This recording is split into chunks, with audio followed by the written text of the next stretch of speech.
Hello everyone and welcome back to the Longplay Club. This is your series for Metal Gear Solid 3 Snake Eater. This is part 2 of Metal Gear Solid 3 Snake Eater. Today I am your host Christian Buckley, codenamed Scorpion, joined by Omar Nakvi, codenamed Jaguar. Hey, what's up, Scorpion? What's up, Jaguar? How you doing? Shit, I wasn't prepared for that. I'm doing well. Thank you. Very nice. If we're doing code names, we have to have some sort of way to differentiate because we have another Jaguar. Jaguar number 2, Kevin Diaz. How are you? Call me Jaguar too. Oh, that was a bad one. I've been trying to do a good Snake impression on stream. Sometimes it's the one. Other times it's really not. But I'm trying. I hope by the end of this long play series, end of MGS5, I want to have a perfectly nailed down Snake impression. I think all you really need to sell it well is you just have to say Metal Gear well enough, and then that's all you have to do. Metal Gear. No, Metal Gear. That was Metal Gear. Half the times I do it, I just become Christian Bale Batman, I feel like. Rounding out the Long Play Club, Jack Martin, codename Elephant. How are you? I'm doing good. I'm trying to think of some famous fictional elephants. The one from Tarzan comes to mind.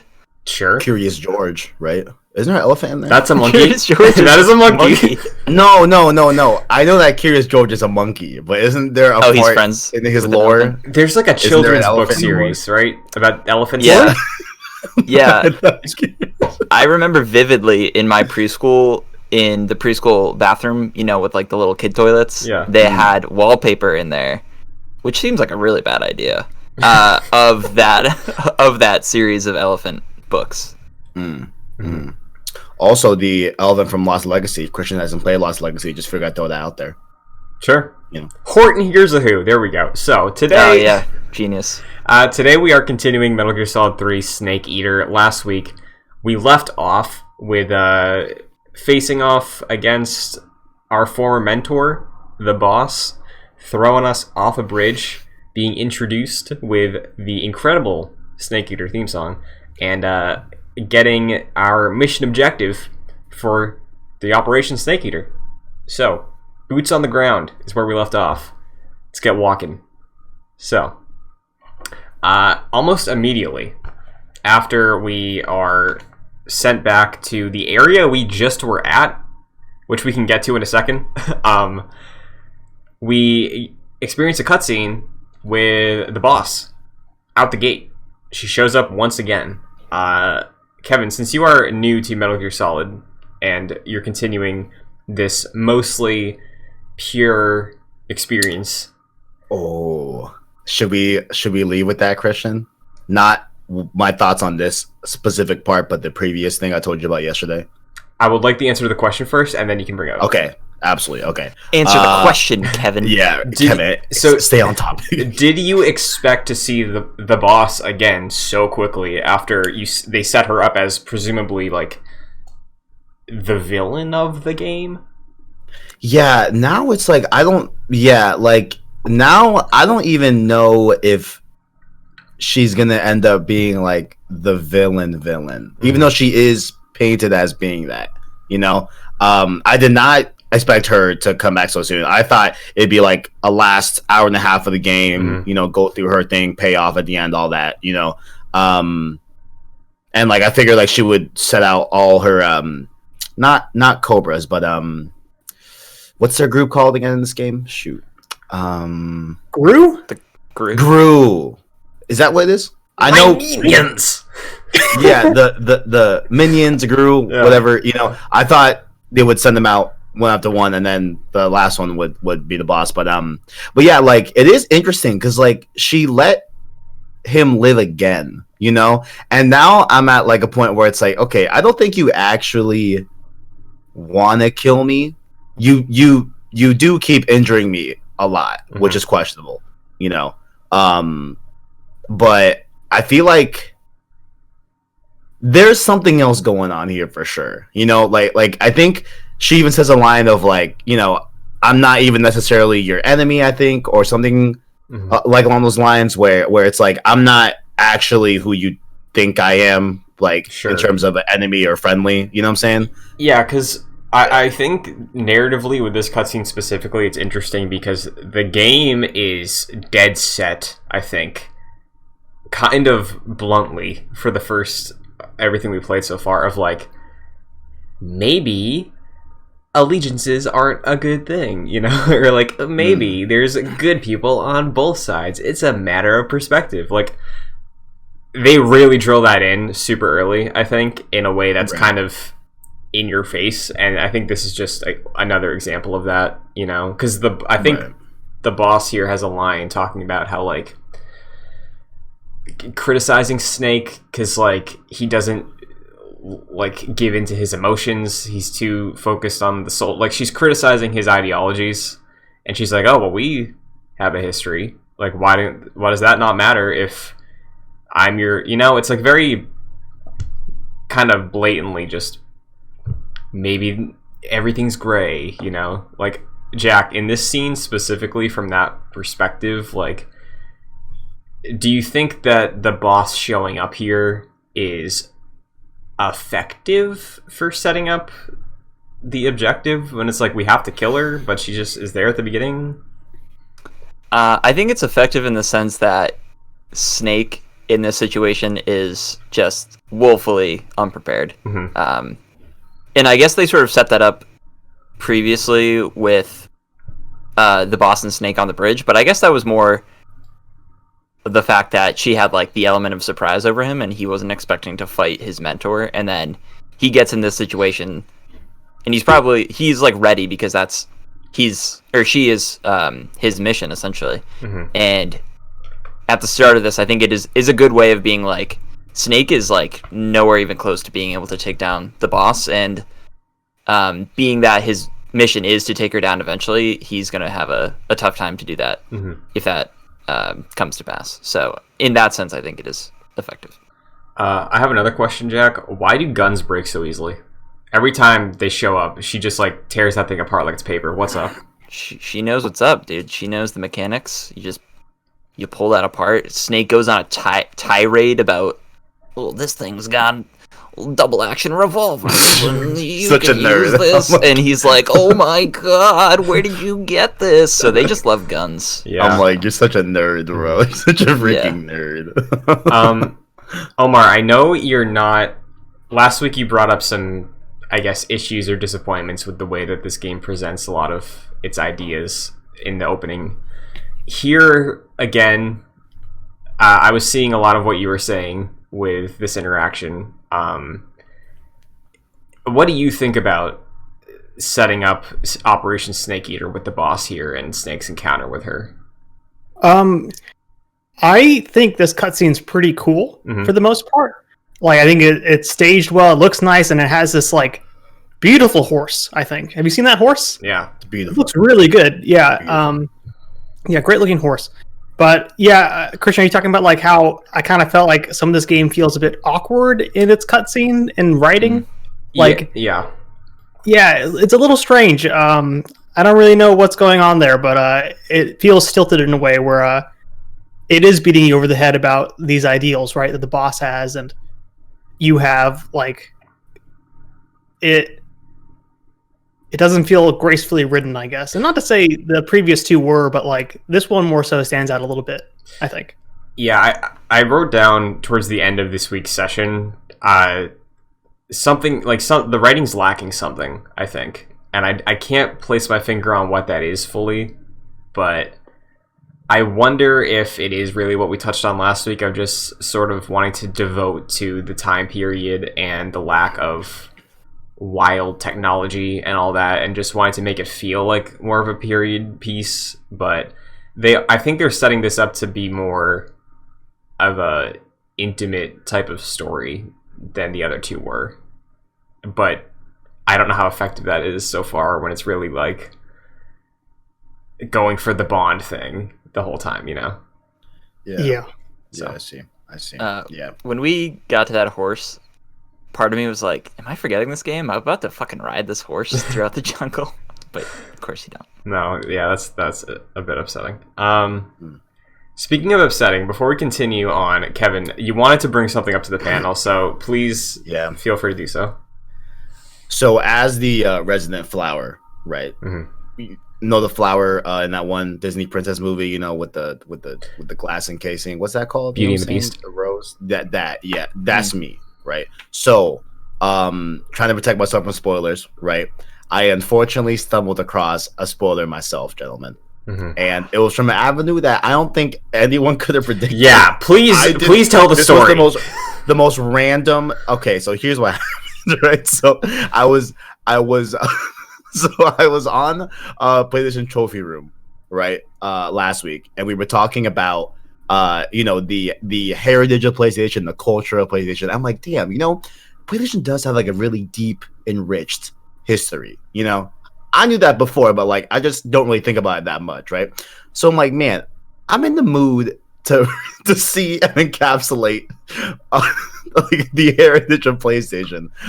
So I went to my good old Vita and booted up one PlayStation All Stars Battle Royale. Oh no! So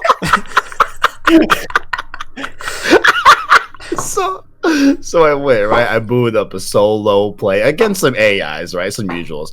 I'm thinking, okay, I might use Kratos. I might use my boy Cole McGrath, maybe my boy Ratchet and Clank, Then I stumbled across this like cyborg ninja looking character. I'm like, hold up. He looks kind of cool. I was not thinking Metal Gear at this point at all. Go over, it says Raiden. So my assumption, now granted I don't know, but my assumption now is that as far as I'm aware, a lot of wild things happen in Metal Gear Solid 2, one of them not being that Raiden turned into a cyborg ninja, right? I think I can say that with absolute certainty. So I'm assuming that this version of Raiden is leading Metal Gear Rising: Revengeance. Can I say something? Yes. Raiden is a code name, and code names get passed down. Also true. Mm-hmm. Also true. So, that's also a good point that I had not thought of until just now. So, thank you for that, Omar. But yeah, I have been compromised. I'd say slightly. I don't think it's that big of a deal, to be honest. I think the integrity still stands. I just lost a little leaf, Mm-hmm. It's all right. Why were you playing All Stars Battle Royale? That's a real question. I don't know, Omar. I saw it on my Vita, I kind of want to play it, Listen, I might go through that campaign. I don't know. Well, we'll see. I'm sorry that happened, but like Omar said, you don't know. The series has also dealt with clones. We don't know what could happen there, Kevin. So we'll see. It could just be. Raiden is also a character in Mortal Kombat, so maybe it's just a different franchise. You don't even know that either. I mean, it definitely looked like a site. I mean, perhaps Sector in Mortal Kombat is a cyborg. Sector. Yeah. Rex. Yeah. So. Oh man. Yeah. So another thing that is pretty heavy this week with the progression, and I guess the unique thing about Metal Gear Solid 3 is the press R1 stuff, which I fucking hate this. Ladies and gentlemen. I hate this so much. Listen, we gotta come back to the horny committee. Mm-hmm. We took a little break in MGS2. Yeah. Not a lot of horniness. It's back with a vengeance. Yeah. I would say the worst it's been. Sure. The worst it's been. Before we talk about just how stupid the press R1 in cutscene thing is, because it like outside of the content, mechanically, I think it's very dumb. But the one time it's been cool so far, I think, was in that scene with the boss. You have an opportunity to hit R1. And they give you like 3 seconds to do it. So I got maybe like 15 frames of this cool thing. But going through Snake's perspective and looking up at the boss in the rain, which he has him at gunpoint on the ground, you see a ghostly spirit behind her. I don't know if anybody else went through R1 to do this, but I thought that was pretty neat. Let's open up another conspiracy. Please, Kevin. I think I know who this is. Now, this doesn't make any sense yet, but you know what? Me and Kojima, I think I really understand this man already. You know, Yes. I think I might understand him. I think that's my boy Otacon in the cloaking technology. Does that make sense? Absolutely not. But somehow it's gonna make sense. Okay. Mm-hmm. I think that's my bet. What does everyone else think? Let me know. Looks very different than Otacon, I'll tell you what. Yeah, Kevin sees a white guy in glasses. I want to look. I want to look at it again, but I'm afraid to Google thing. You know what? Let me not do that. I mean, has there been ghosts in the Metal Gear franchise as of yet? I don't think so. Psycho Mantis deals with like hallucinations and stuff, but that's really it. True. There's a Metal Gear Solid Game Boy game all about ghosts, I think. Yeah, I played it. Ghost Babble. Whoa. It's a ghost that just babbles on and on and on. Wow. The best boss yet. Yeah. So I guess like... Okay. Oh, go ahead, Omar. That guy in that R1 scene that you saw also showed up on the bridge in the last episode behind the boss. Yes. Huh. Yeah. So I wonder, Kevin, before you put that note on the shelf, because you're saying that this is Otacon, I like half believe it, but honestly, the last time I half believed something, it was the whole arm thing. So who knows, man? Who knows? Right. So my question then is, again, because Otacon should not be even born yet, because this is 1964. What are you feeling about Snake, Naked Snake? Are you still thinking it's maybe David Solid Snake? Or like, what's up here? Have you progressed any further? Yeah. I still am. See, like, it's this one's difficult, right? Because I'm almost certain there's no way it's Snake from MGS1. That's just, the timeline doesn't make sense. That's just impossible, right? Right. So I really do think like this is the rise of Big Boss. You know, that's just where I'm still on. I think that would make, I think, the most sense, and also would explain like why his personality is so different. Granted, it could be different because after this he'll change into how we know Snake as, if it is the true Snake. But I still think this is Big Boss still, personally. Sure. I think. All right. Just wanted to check in with you because I know that was a big topic for last week's episode. Yeah. There was one other thing I wanted to shout out about this boss cutscene, and then we can move on unless anybody else has any other notes here. But I thought this was kind of neat. Again, just like a stupid detail that probably has a lot of meaning behind it, but I didn't think too long.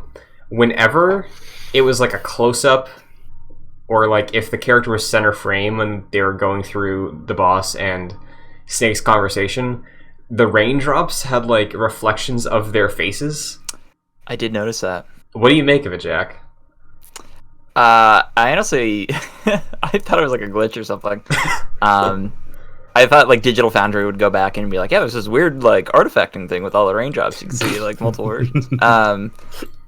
But yeah, I don't know. That's generally like that was my take on it, because I only saw it for like a hot second, like once. Yeah, they had to be in the right spot. That was weird.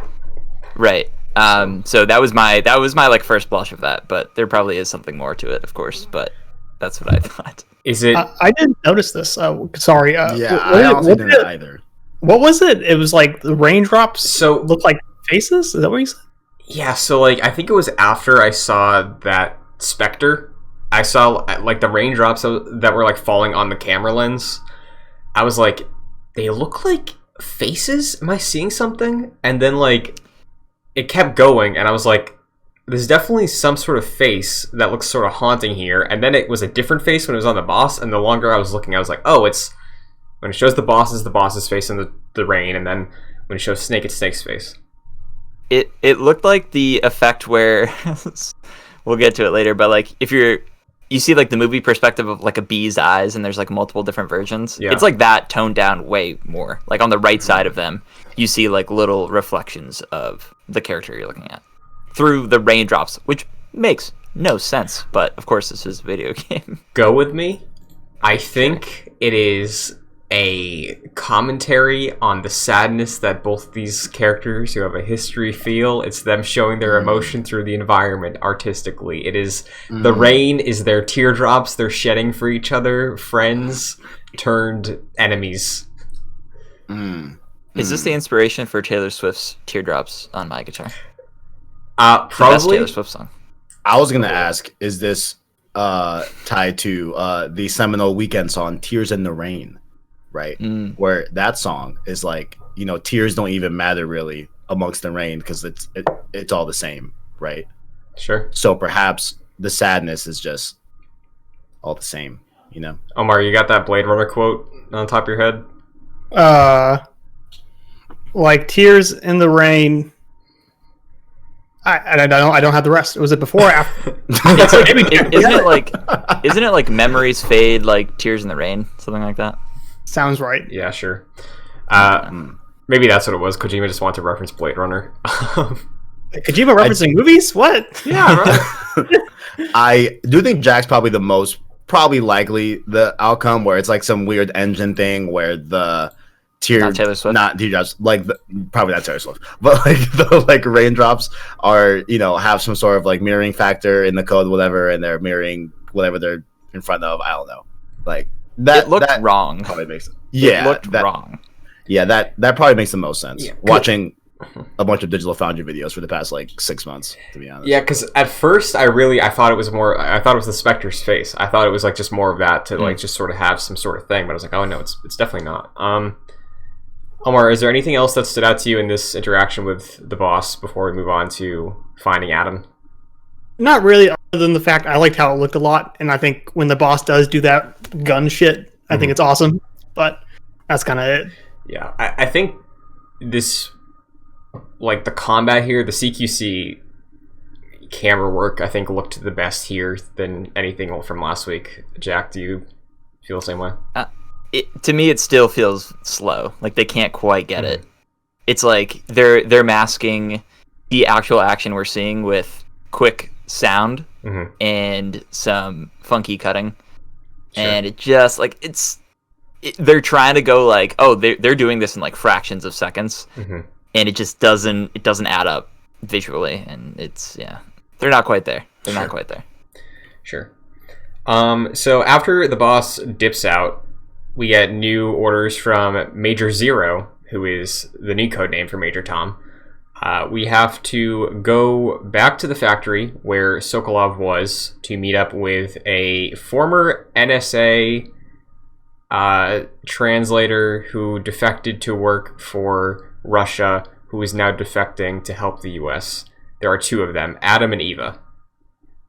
We have to go meet Ava at... we have to go meet Adam at this factory. So... Kevin, starting out once again with gameplay here, what was it like realizing that you were in the exact same environment as you were for the Virtues mission? I was like, wait a minute. I've been here, but it's dark. I was like, wait, is this... Yeah, I don't know if I missed him saying that we're going back to that same place. That's my likely guess. I think I just missed him saying that, but I did not think that we were going back to the same location. I thought we were going to another place. I thought we were in another part of the world entirely on this mission, to be honest. That's what I personally thought, because it was okay, we're going into the first phase of that whole map right before you get to the bridge part, and I'm like, okay, maybe some reused assets.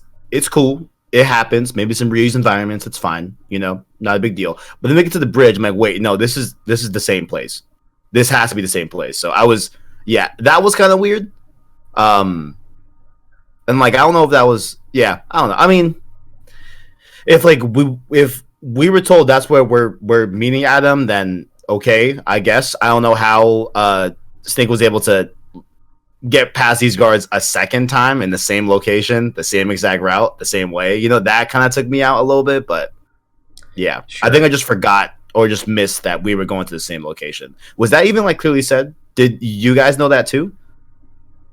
I forgot that you do this in this section, but it makes sense because essentially the virtuous mission like fails, and the Russians still have Sokolov like at that nearby facility. So this is essentially just like kind of a redo of that mission with some extra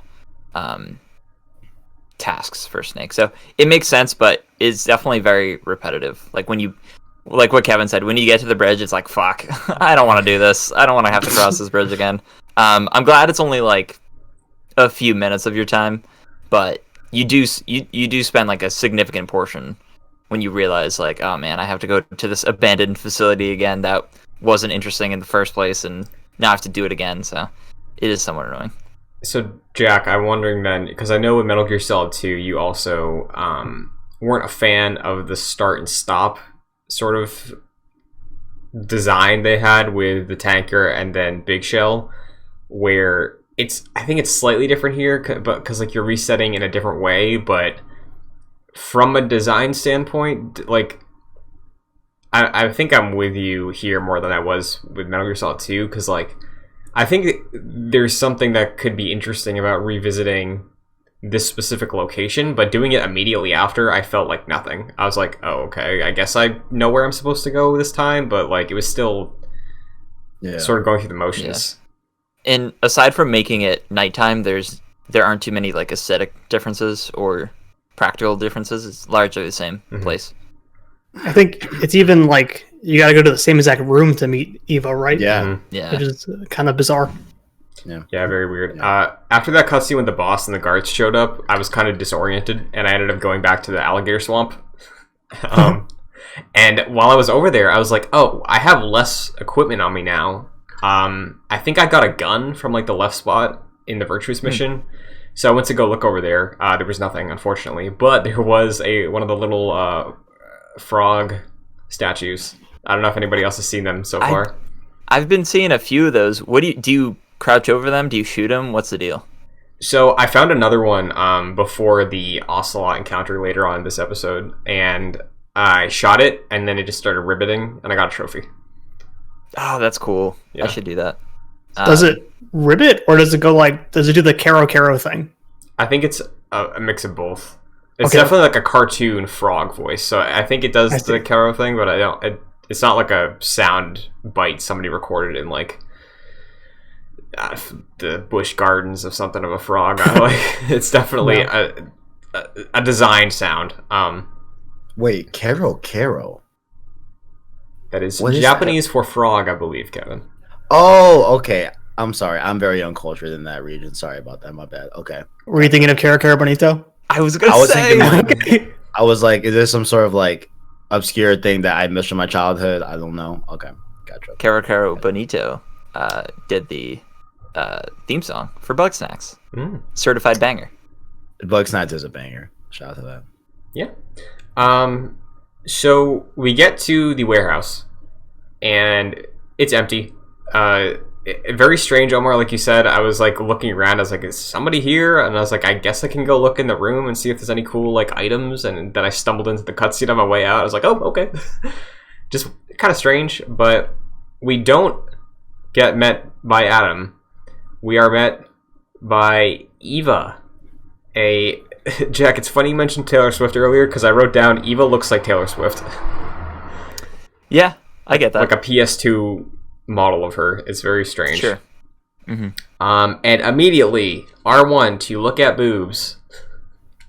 Sucks. Like, there was a level of like cool horniness with Snake in the first Metal Gear, right? Where it's like, yeah, it's pretty apparent, but it's done verbally. I feel like it's done in while inappropriate, absolutely, right?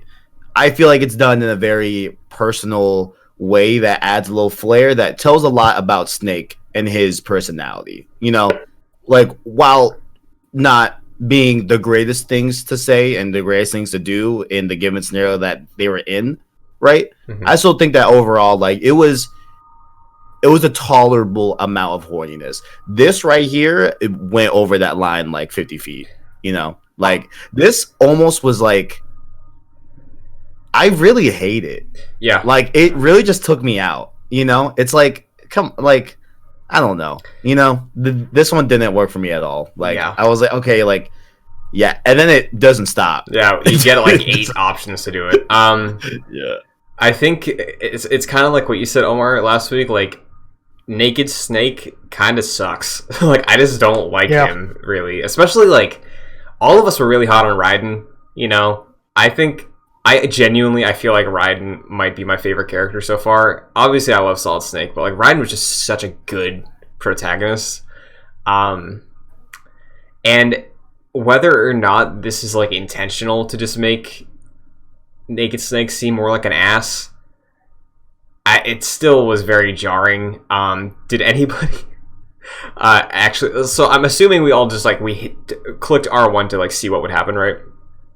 Yeah, you had to look. Mm-hmm. You have to. Yes, but like you're curious about what Kojima wants to do, I guess. But yeah. Did anybody hold it down for the entire length they let you?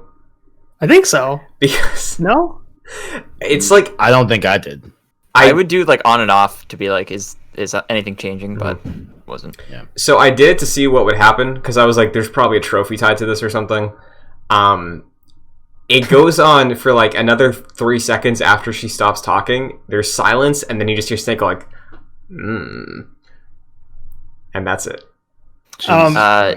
Naked Snake is the fucking worst. I'm like actively like disliking playing as him. Yeah, me too. At this point, like. Yeah. With that, I think that it was purposeful for his character to just show that he's kind of a scumbag.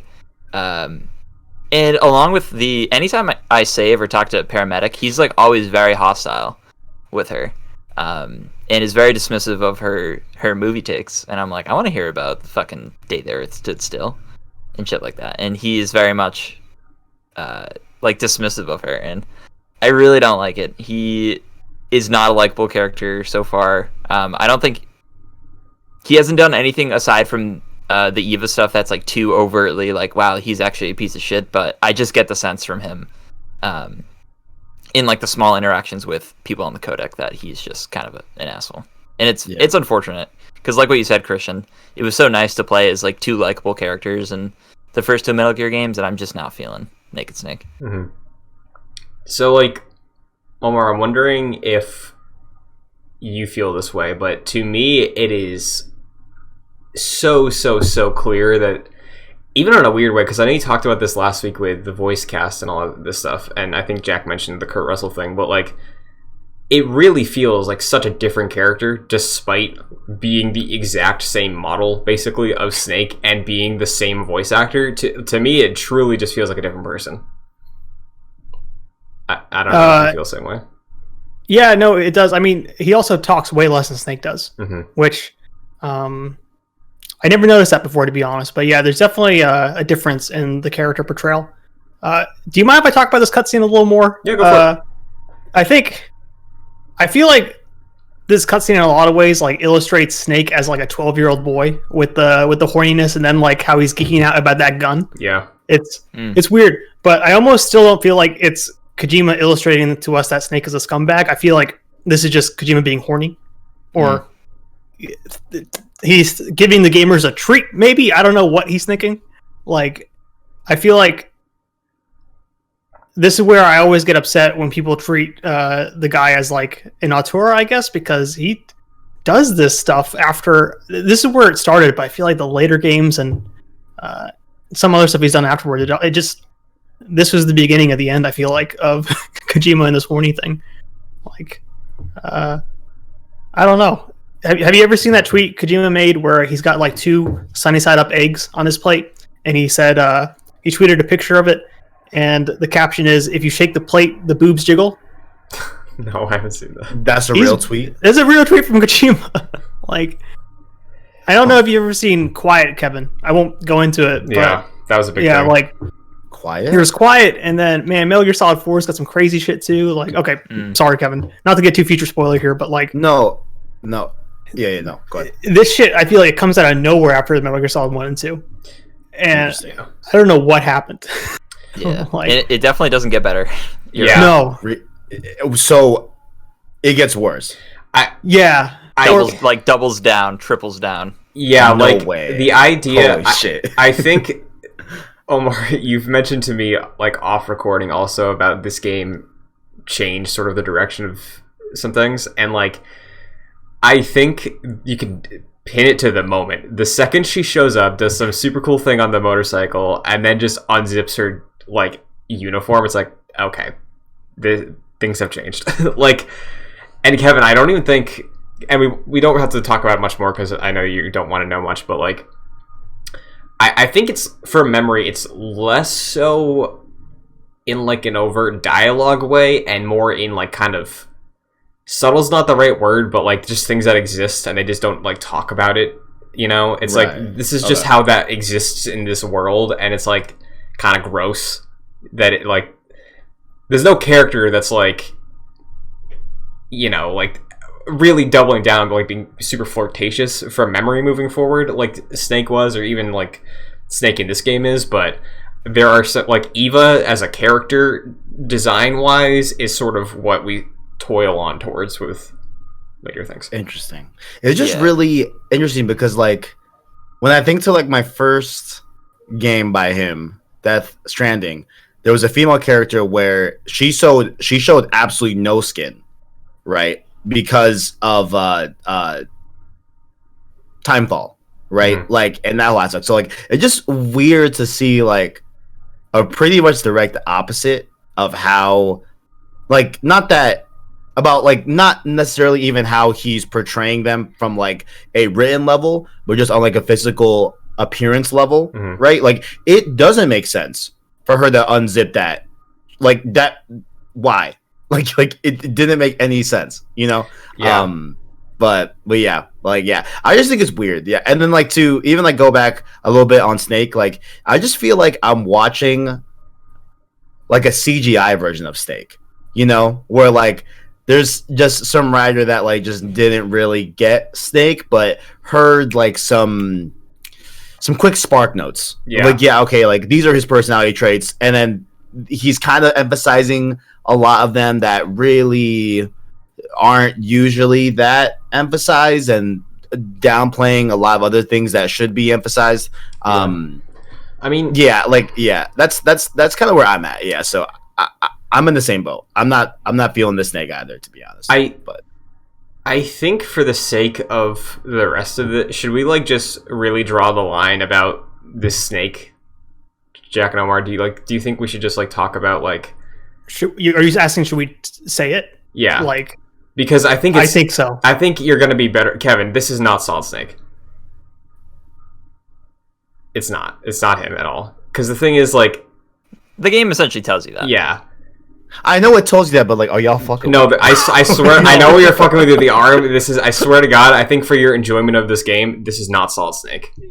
Yeah, okay. Kevin, you said something that broke my heart last week, I think, where you said something like, if Metal Gear is Kojima just fucking with us, I don't know if I will like it at the end of this. So I feel like if we just confirm this for you, maybe. No, yeah, this will help. I don't know. Yeah, no, and like ultimately, like I was more and have been more on the side of like I don't think that this is all. Like I'm pretty sure it's not. Like it's pretty clear right. that it just can't be right. Mm-hmm. All your options were open at that point. Yeah. So, damn. Yeah. So who the hell is this guy? Yeah. Well, so I know. Y'all don't tell me, but yeah. Right. Whatever. But like, it's very clear. Like, you know, Snake exists. Solid Snake, as we know him, exists. Yes, as a clone, but so is Liquid, and they're very different. You know, from each other. So like, if there are other versions of Snake, even Solidus, like. There's that, I forget what the psych thing was, but like nurture nature, like there's in the genes, there's certain things that yes, they'll be apparent, but like Solid Snake went on all of his journeys to like make him the person he is when we see him in Metal Gear Solid 1 and 2. He's very Solid Snake seems like a good guy, right? Like he's done some bad things, but he genuinely seems like somebody who's like kind of cool. He's a bit horny, but yeah. Sorry, like otherwise he's very cool. I think, like, just Metal Gear Solid 1, a little too suggestive sometimes, but when he gives a speech, it's usually like, oh yeah, he cares about us. Mm-hmm. Like I don't know, and I think he tones it down in 2 for sure. Absolutely, yeah. No, you're right. But and it's also written, not that it makes it any better, but it's written as like a back and forth between multiple characters. Like, it's not Snake being like gross to someone and it's not reciprocated. It is like Naomi saying stuff back to him, and it is like a sort of back and forth. And Kojima has never written women well at all. And that was apparent in 1 and 2, but I think this is, and like the representation of them is much more distracting in Metal Gear Solid 3. Like, you can play through 1 and 2 and be like, there's some bad issues in terms of the representation here, but as a greater whole, those games are very solid. But it's like incredibly distracting with like the player, like with male gaze and like actually hitting R1 and like being a participant in that. It's like, ugh, it's really gross. Yeah. If I can bring up Death Stranding too, I won't get too into it because Jack, you haven't played it, but like even that one instance you mentioned, Kevin, about like the Timefall woman, like I think there's one scene. Yeah. Do you remember that one? It's a flashback. Yeah. Okay. Of like why she. Okay. Yeah. Yep. Okay. There's that. I hear you. And then also there's a character in that game named Mama. Yes. That like. I feel like a bit of her backstory there is like that she is a mom, and sometimes I feel like Kojima is just, when he writes woman, it very much is like, okay, she's a lady, like right, and like not like I wasn't like saying like it was perfect in that training. No, I'm just saying like from like a physical appearance, right? Like as my first game by him, right. It didn't seem like that was a trend that I'd be walking into from like seeing females in his games from like an aesthetic standpoint alone. Sure. You know what I'm saying? Yeah. And I think it's also worth bringing up, like, I think I don't have experience with the series, but from everything I hear about it, like, it's sort of like the bar for having like a sexualized lead with Bayonetta. Like, there's a way to do it right, and there's a way to do it where like the character's in their own power and like has ownership over that, and then everything with Eva in this so far is super not that. So Jack, I think like you mentioned, it really is like Kojima and like the male gaze and all that stuff, which is it really I did not have a great time playing this week, and I think it's just because this happened so early, and like it bummed me out, man, because like what we've been talking about with Metal Gear Solid 1 and 2, like, it was tolerable, and it's like you can chalk it up to whatever you want to of like not aging super well, but because like I think so many people hold Snake Eater very highly, it's just been like a looming cloud for me, and I just don't feel great about it. It was that coupled with the cutscene we get immediately after this, where I was like, oh, this has gone too far. Where it's like she's doing like flips on like a motorcycle, and there's just like it just, I feel like this is the cutscene instead of cutscenes that I was like, oh man, I think Metal Gear might have jumped the shark at this point. Like obviously we've seen so much like ridiculous shit, but it feels very grounded in Metal Gear. But I was like, the pistol twirling of the Ocelot character, and then with Eva, it's just like, what was that, like 10 minutes of cutscenes? Like, that was too much. I think like no, Omar, you mentioned earlier like about the editing during that boss cutscene being a little weird. That Ocelot one is like nuts in terms of like the jump cuts and like the just showing you the weird action, just because I don't know, it's not great. It's not great. Sorry, it felt like they were trying to show off, but it didn't look good enough to show off, you know? No, I feel like this game is just like, it's fan lame. service, right? Like, sure. Like, it just always comes across kind of lame. What was that question? Like when that Ocelot, because the Ocelot twirling, like I like the idea of Ocelot in this game, right? I've had a lot of interest with that character so far, but like in episode 1 of Metal Gear Solid 1, for this podcast, we talked about how cool it was that Ocelot did his little twirly thing, right? And then I think Kojima heard that and was like, okay, they're gonna love this. Like, you know, look, I'm not gonna lie. I still kind of like the twirling a little bit. I like no, I do too. I just think they like cranked it up super high. Yeah, it is cranked up to another level. That's like, it doesn't really need to be, but I still fuck with it. I even like the little like tidbit where you know, he is ending his twirls and the gun's holder handle, I guess you say handle, is like the wrong way on the holster, and he twists it back to kind of show like he's still somewhat new to this. So yeah, I thought that was a cool way to show that. And also, go ahead. Oh, sorry. Also, like another thing too, the motorcycle thing didn't bother me that much. I know it should. On paper, I know it should, but it just reminds me of Cloud Fantasy 7. Yeah. So I was like, I thought that too. Yeah.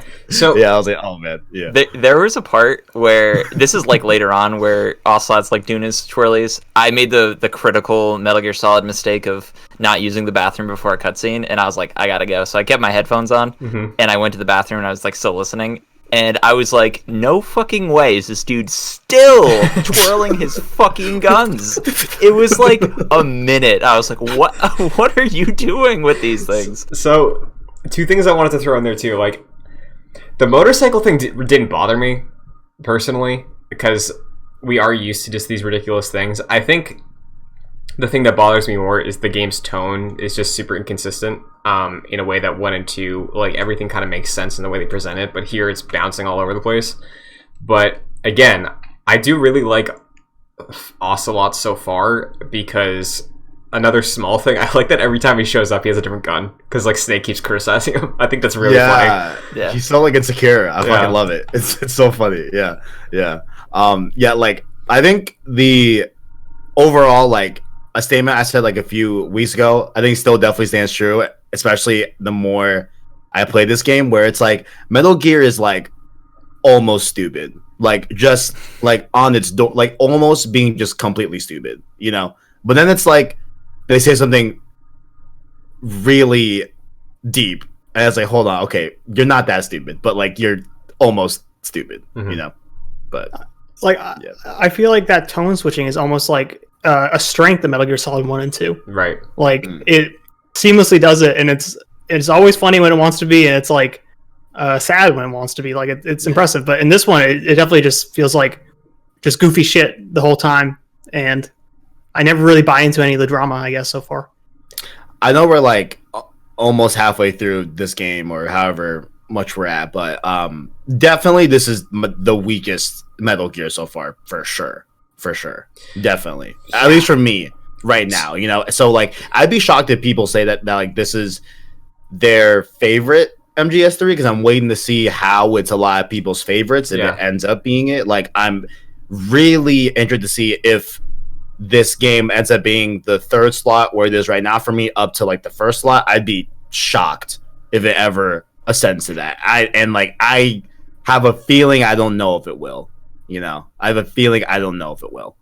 You know, I think it's really important to consider the reception of Metal Gear Solid 2 with this game. Yeah, where it is like, this game is tons and tons of fan service, and Metal Gear Solid 2 was not that, and people hated it. Yeah. And I think, I personally, when I hear someone's favorite Metal Gear Solid game is 3, I think this might be unfair, but I think they're probably a Metal Gear Solid 2 hater, and that's why they're such a big fan of 3. But I don't know. I love that we compared Metal Gear Solid 2 to one of the greatest movies in the last decade, Star Wars Episode 8: The Last Jedi, because I think this is a very similar scenario where 8 or 2 did some things that were very impressive and very bold, and then the follow-up was very reactionary. So like, Kevin, I think also, because we made this comparison a lot, imagine if like The Last of Us Part 3 was a prequel about Joel. Yeah, that's not no. Like, and I think, dude, now that you bring up that Last Jedi thing, I don't want to start a whole discussion about Last Jedi, because let's just right. but isn't well known that I don't really enjoy that movie. Yeah. Right. But also, at the same tone, looking at the entire trilogy of that I wish they just doubled down on what they did with episode 8 and just made it a bit cohesive, right? Because, like episode 9, like quote unquote, like try to quote unquote fix the things that episode 8 broke, quote unquote, right? And I feel like it was a worse movie for that, Yeah. When I feel like it just would have been better if they just doubled down on that and just, hey, this is a part of the lore. Let's just keep it going, So I feel like MGS3, the way you guys are talking about it, how like it's a reactionary to the way MGS2 was received. Maybe it might have been better if they just doubled down on just the things that were laid out in MGS2 in a way that maybe would have been better. You know what I'm saying? Like, does that parallel, like, does that apply here, or is that not really? Or maybe it does tie in the MGS2 in a way that I'm just not seeing yet, But I think for listeners also, I think it's important that we're having this conversation with this game because for the sake of Kevin, I think specifically your enjoyment of this game, I think it is vital to understand the context of this the way that we thought it was super important for you to go into Metal Gear Solid 2 knowing what people knew going into 2, right? Because I think... Yes, yeah. Personally, I think if you want... Because I know how high you were on Metal Gear Solid 2, so I think if you want to enjoy 3, this is a conversation that should be had. Jack, do you think that... Because I think from history of talking to you about this series, you put 3 high up. Like, I don't want to be down and on 3 all the time right now, but like, is there anything you want to say in addition to what me and Omar brought up? 3 was in like my top 3. Okay. 2 and before 5 it was like 2 and 4. I really liked. But the more I'm playing this, and like, I think similar to how you guys probably felt after finishing this section, I was like, I'm not really sure about this one. Like, the more I think about it, like, I know that the game, obviously, like most Metal Gear games, picks up towards the end. But the more I think about it, I'm like, what is this game trying to say that other things haven't already said before? Like, Metal Gear Solid 2 told such a unique story and had such specific themes that was very impressive for the time it came out in, where like you jump from that to Metal Gear Solid 3, it's like I'm not really sure what this game is trying to convey that is so wholly unique from other properties that have taken place like during this time period. So I'm looking out for that, and I'm worried that I'm going to be disappointed because I do remember playing this back in the day and enjoying it for the mechanics and like the set pieces and the story, and in terms of like where and when it takes place. But coming off of Metal Gear Solid 2, like, I don't know. I also have been having issues with the gameplay as well. Like, I don't think this game tells you enough. Like, I didn't realize that you have to use the D-pad to sneak up on people. And that caused me a lot of issues until I realized that at the very end. I did. Yeah, I didn't know that. Because I was trying to sneak up on people just with how you would normally do in like Metal Gear Solid 2. You just use the stick to lightly tap it, and then you go up on some dude. I just realized every time I was doing that, they would notice me, and then I was like, why can't you do that in this game? But yeah, you have to use the D-pad. Which, another thing, this game's fucking way too cumbersome. Like, I realized last week, like, it's so close to being that third-person action, but it just, it requires so many different button presses and inputs that its proximity to greatness is what makes it so stand out as, like, frustrating, and it's a little frustrating. Another thing too, I know I'm kind of jumping ahead, but when you get to the cave section, you're able to pick up a torch, right? Yeah. So in old Metal Gear games, everything you pick up is on the L2 and R2 menus. Like, it's once you pick it up, it's there. You can scroll to it, equip it. It's all good. I just did not realize that in this game, there's a max inventory cap on both the L2 and the R2 menus that you have to go into your menu and then assign them onto that quick L2 R2 menu, which I'm like, why? For a game that says was odd. Yeah. For a game that says press the action button and is like not afraid to actually like break the fourth wall and tell players what to do, it's weird that there are some aspects of the mechanics of this game that this game doesn't tell you. And I think Omar said this with Metal Gear Solid 1, where those games were made at the time where user manuals were like the norm and you were kind of expected to read through that before you play the game. Where I'm coming at this from the perspective of not reading manuals. I haven't read a manual since fucking 2002. Straight up. Yeah. So I think a lot of that is hidden in there, and I think that goes to this game's detriment, personally. Yeah. Then, like, I guess I can't really down for that, but that wasn't really at least I feel like it wasn't the intent for players to read the manual, besides finding, like, the codec in the very early hours of, like, MGS1, but, like, the game told you pretty much what you had to press, where you had to press, you know, and like how to do things, as opposed to this game where I feel like I'm kind of just like left to just fend for myself, you know. Sure. So, and another thing I've noticed too, like mechanically, Jack, I think you last week brought up, and Omar did as well, the idea that crouch walking, that would fix so many issues I have with just the way the game 100%. Feels, but I fucking hate it.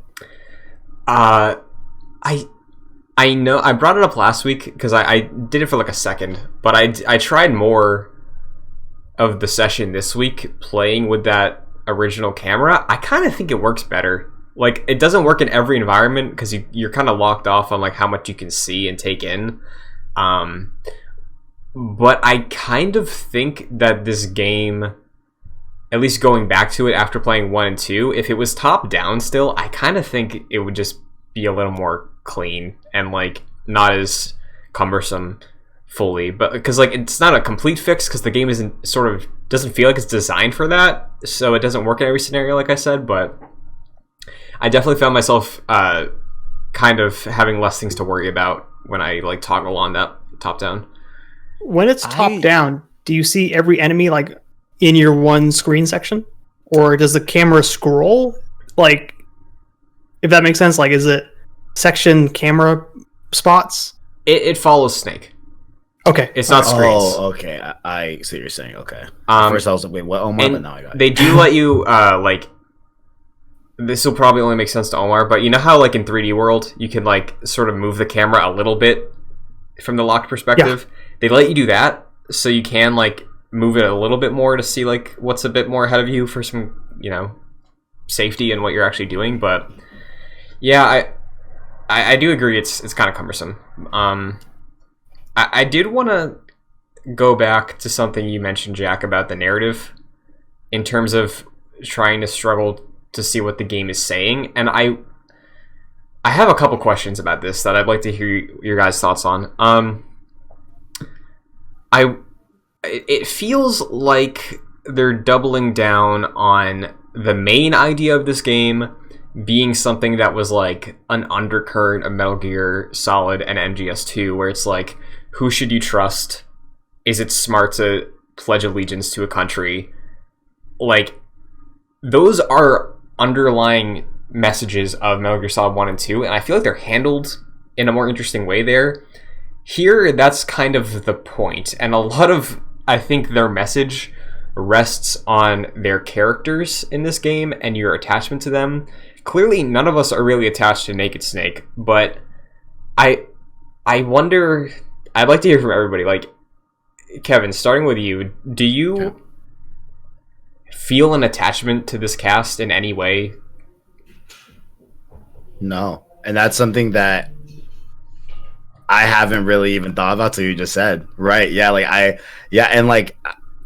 damn. Yeah, no, I don't really care about anyone here right now, to be honest. Yeah, no. Yeah. That's a weird change. Yeah, because like I had a somewhat care for Snake we see like a human side with him with Meryl.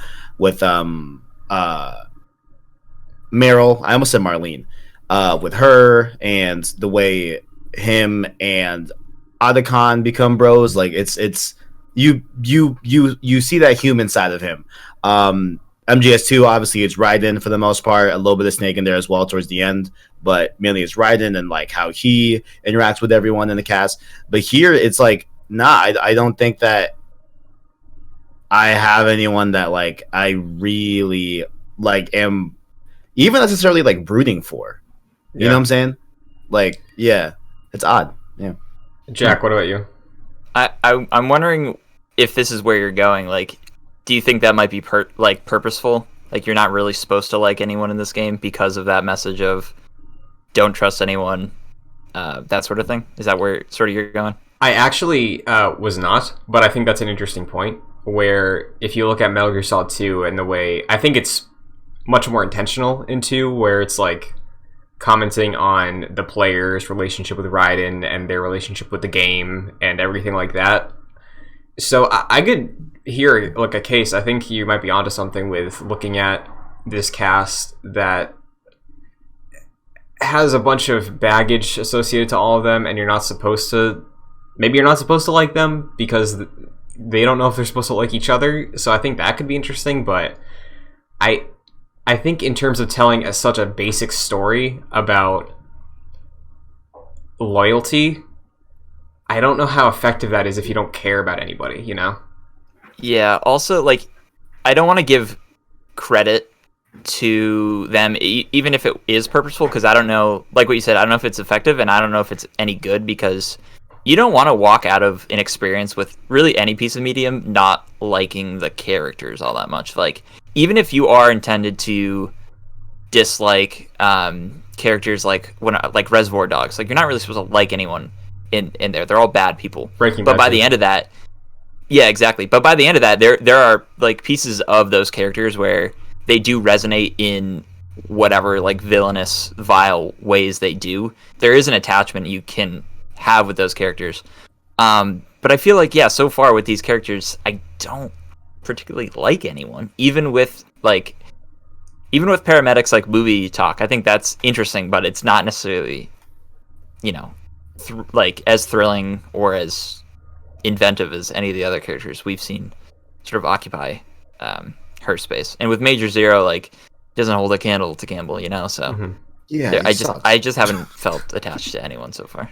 Okay. You guys don't like Zero? I like Zero. Yeah, maybe it's fine. Like, it's just, I don't know. Like, I'll admit it might just be his performance and accent that's doing it for me. Yeah, but I think he sounds wonderful on the radio.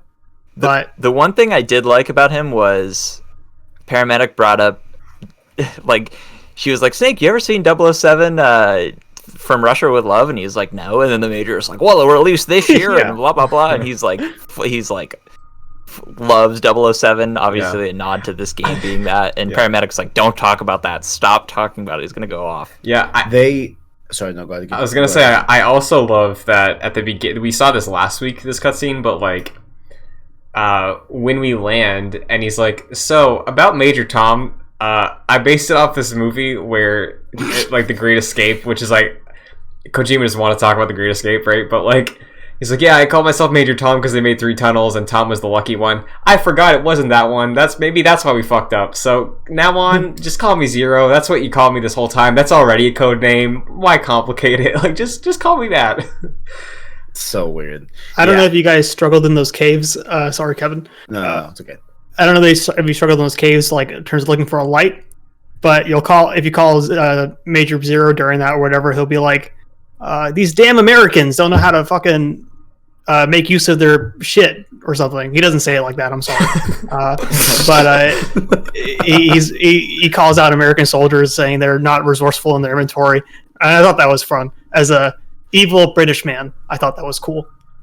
Also, if Snake has a cigar, that's what I presume did. He has a lighter. Yeah. That's what I tried to do, but like, it didn't work. Oh, you're just looking for a lighter for Snake to like go around the cave with? Yeah. Apparently he doesn't. Yeah. Yeah. Omar, I guess it sounds like you're agreeing with all of us, but anything specifically that you want to say, like, about your attachment to this cast? Yeah, I like Paramedic and I like Major Zero. Are they better than Colonel and like Naomi? No, but I'm a fan. Mm-hmm. Did anyone try calling Sigint in this episode?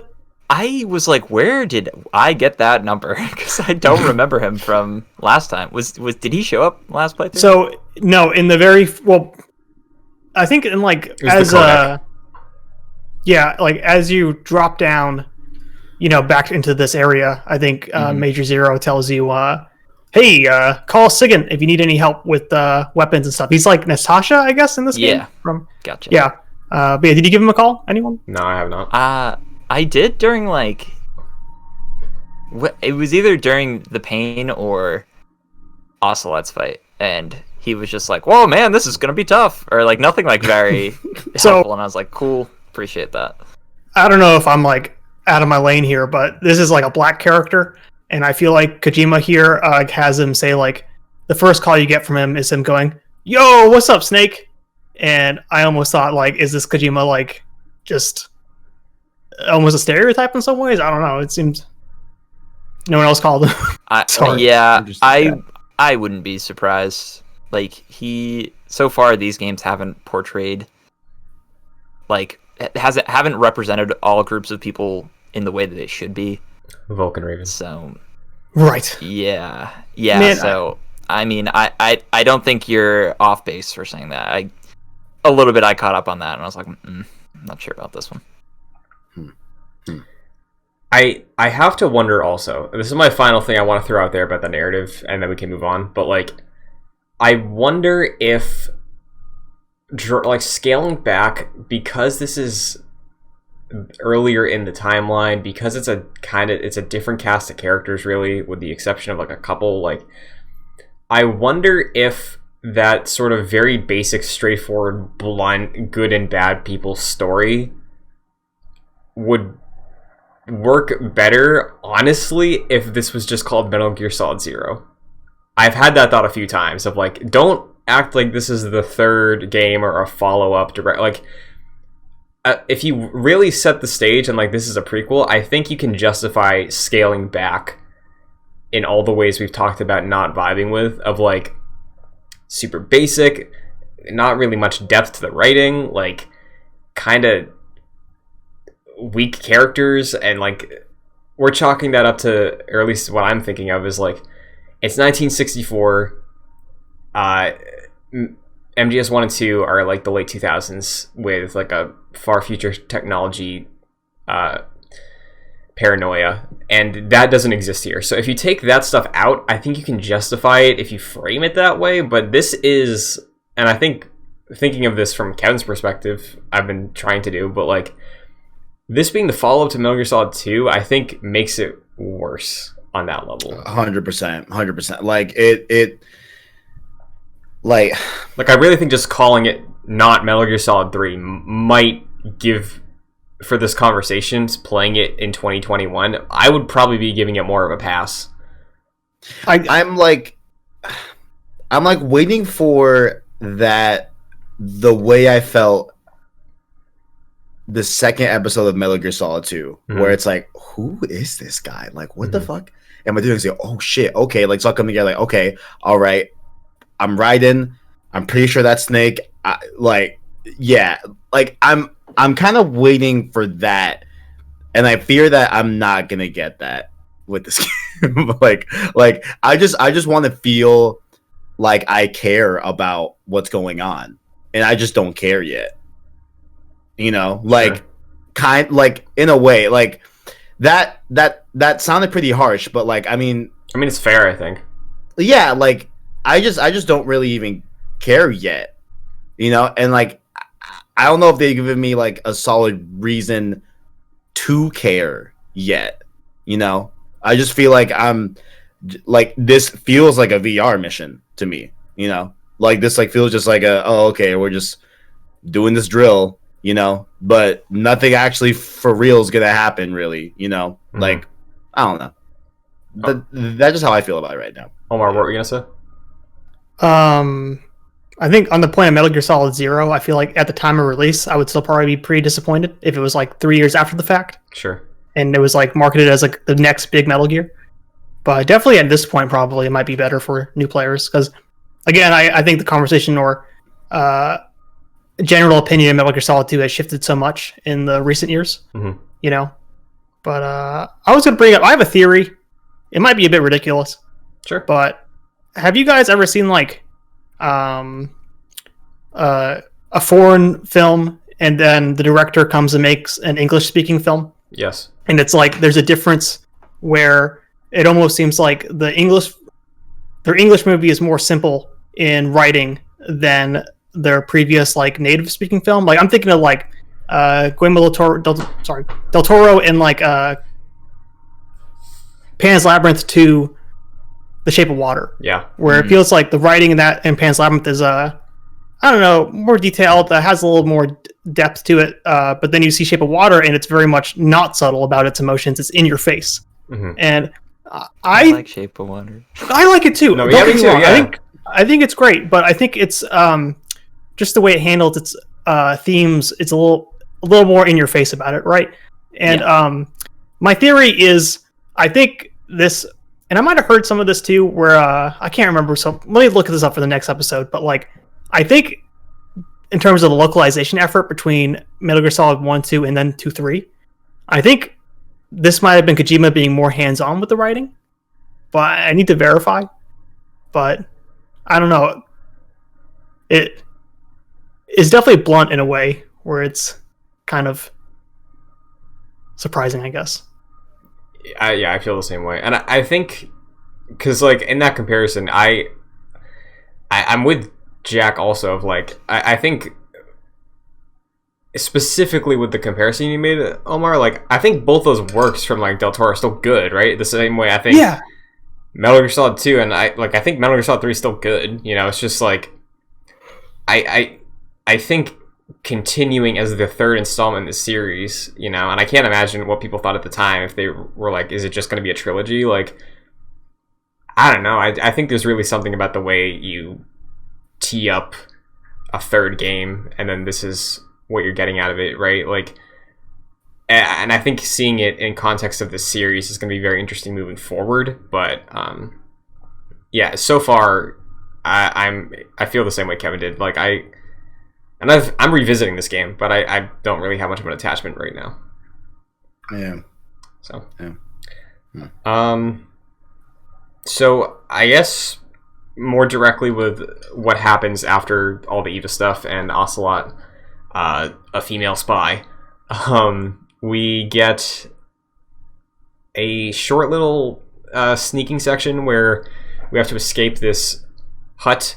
I just tracked everybody and then went on through like a corridor. There's some interesting stuff with some electrical fences, a couple new uniforms you can pick up. I don't know if anybody has anyone they want to shout out. Raindrop, I found. Yeah, me too. I got a zombie mask. Also, whoa, what?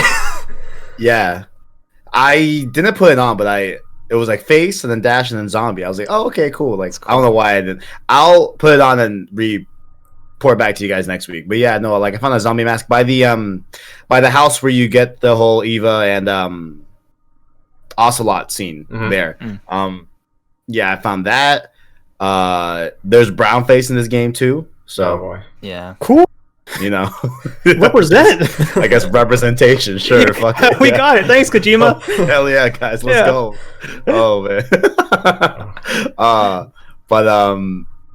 But yeah, no. Just I don't think I found any like other body camo as far as I'm aware. I think I just got the zombie face as far as I'm aware.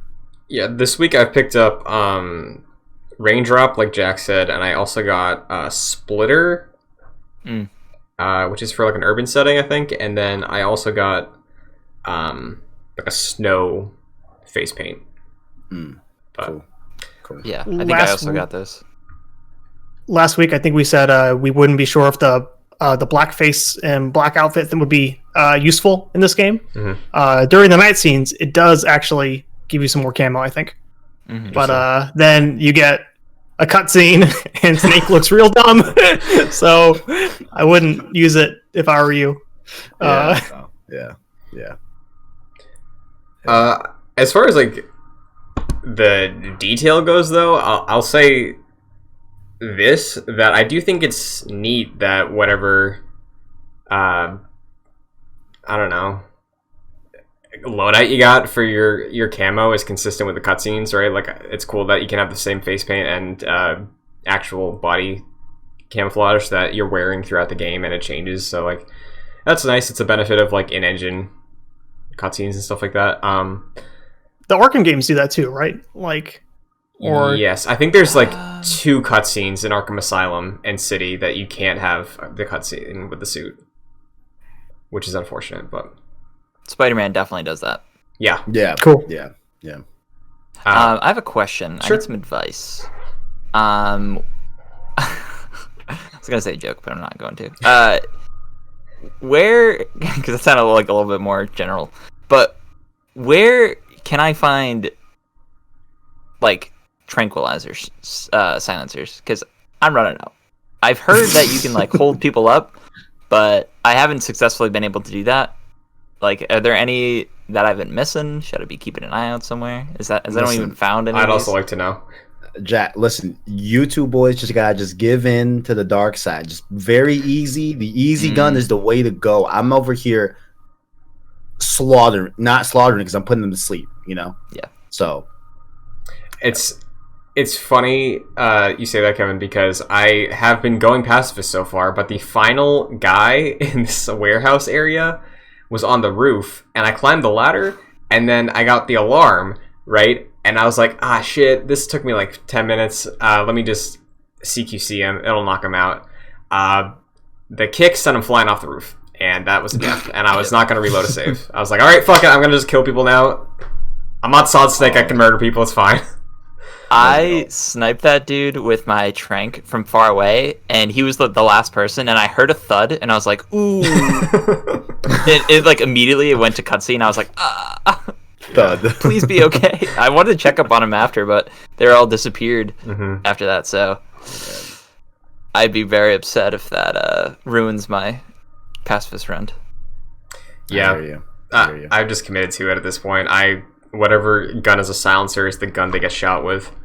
Sure. So is anyone else desperately missing cartwheels? I didn't think I would be missing them, but kind of, yeah. I always look for something to do, and it just doesn't happen. Like maybe Snake could roll. What was that? No, I was just saying maybe you could just do a barrel roll, but yeah. Do a barrel roll. Yeah, like, I don't know. I just feel really stiff in this game, you know? Like, even movement-wise, which, like, I was not expecting, because, like, I felt very fluid with Raiden. Like I feel like I could do a lot of mobility. I felt like I was really getting a hand of like a much better handling character than MGS1, right? Like for sure. And like I'm not saying like this game is worse than like MGS1, but it feels closer to MGS1 than MGS2, and I did not expect that. You know. Yeah, I can hear that.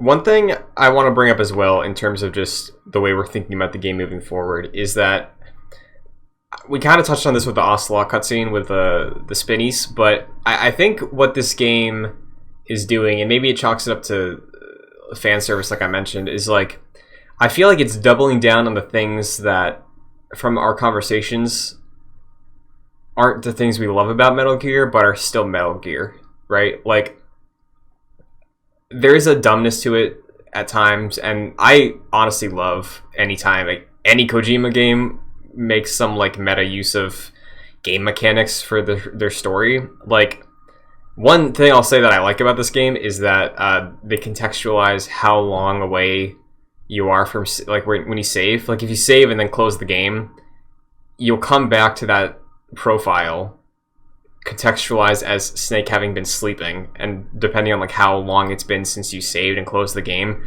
you'll have gained more or less health. Like that's cool. I like that. That's a Metal Gear thing that I think is retaining that spirit of this series, which I think is very cool, and it seems to be the first element like that that's been present so far.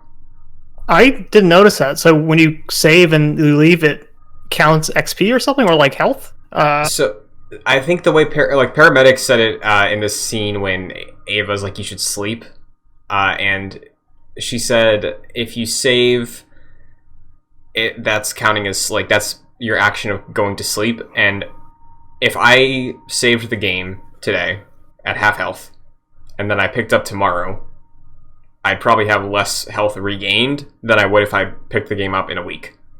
Yeah. Interesting. Yeah. So this game is rewarding you for not playing it then, huh? Yeah, basically. Cool. Actually, it's the best Metal Gear. It reminds me of I don't know if you got to this point yet, but Christian played the World's End with you or know about it, right? I know about it, some stuff. So I know in that game, if you like, it gives you XP for every second you aren't playing it. Oh, wow. So if you just like take a break, because the DS had that clock in it, it would always just say, "Hey, welcome back. Here's some XP," which is cool. Very nice. Yeah, I thought that was a cool mechanic, and again, not like an in-your-face one. I know Kevin had some words to say about Psycho Mantis and the controller, so this, I think, is much more of a passive thing. That, it's still cool and it's neat, and not many other games contextualize their mechanics that way, so I wanted to shout that out. Yeah. But, so after that entire sequence, we get to the Ocelot fight. Ocelot has the high ground, and he loses. So, what do we think of this fight? Who wants to start?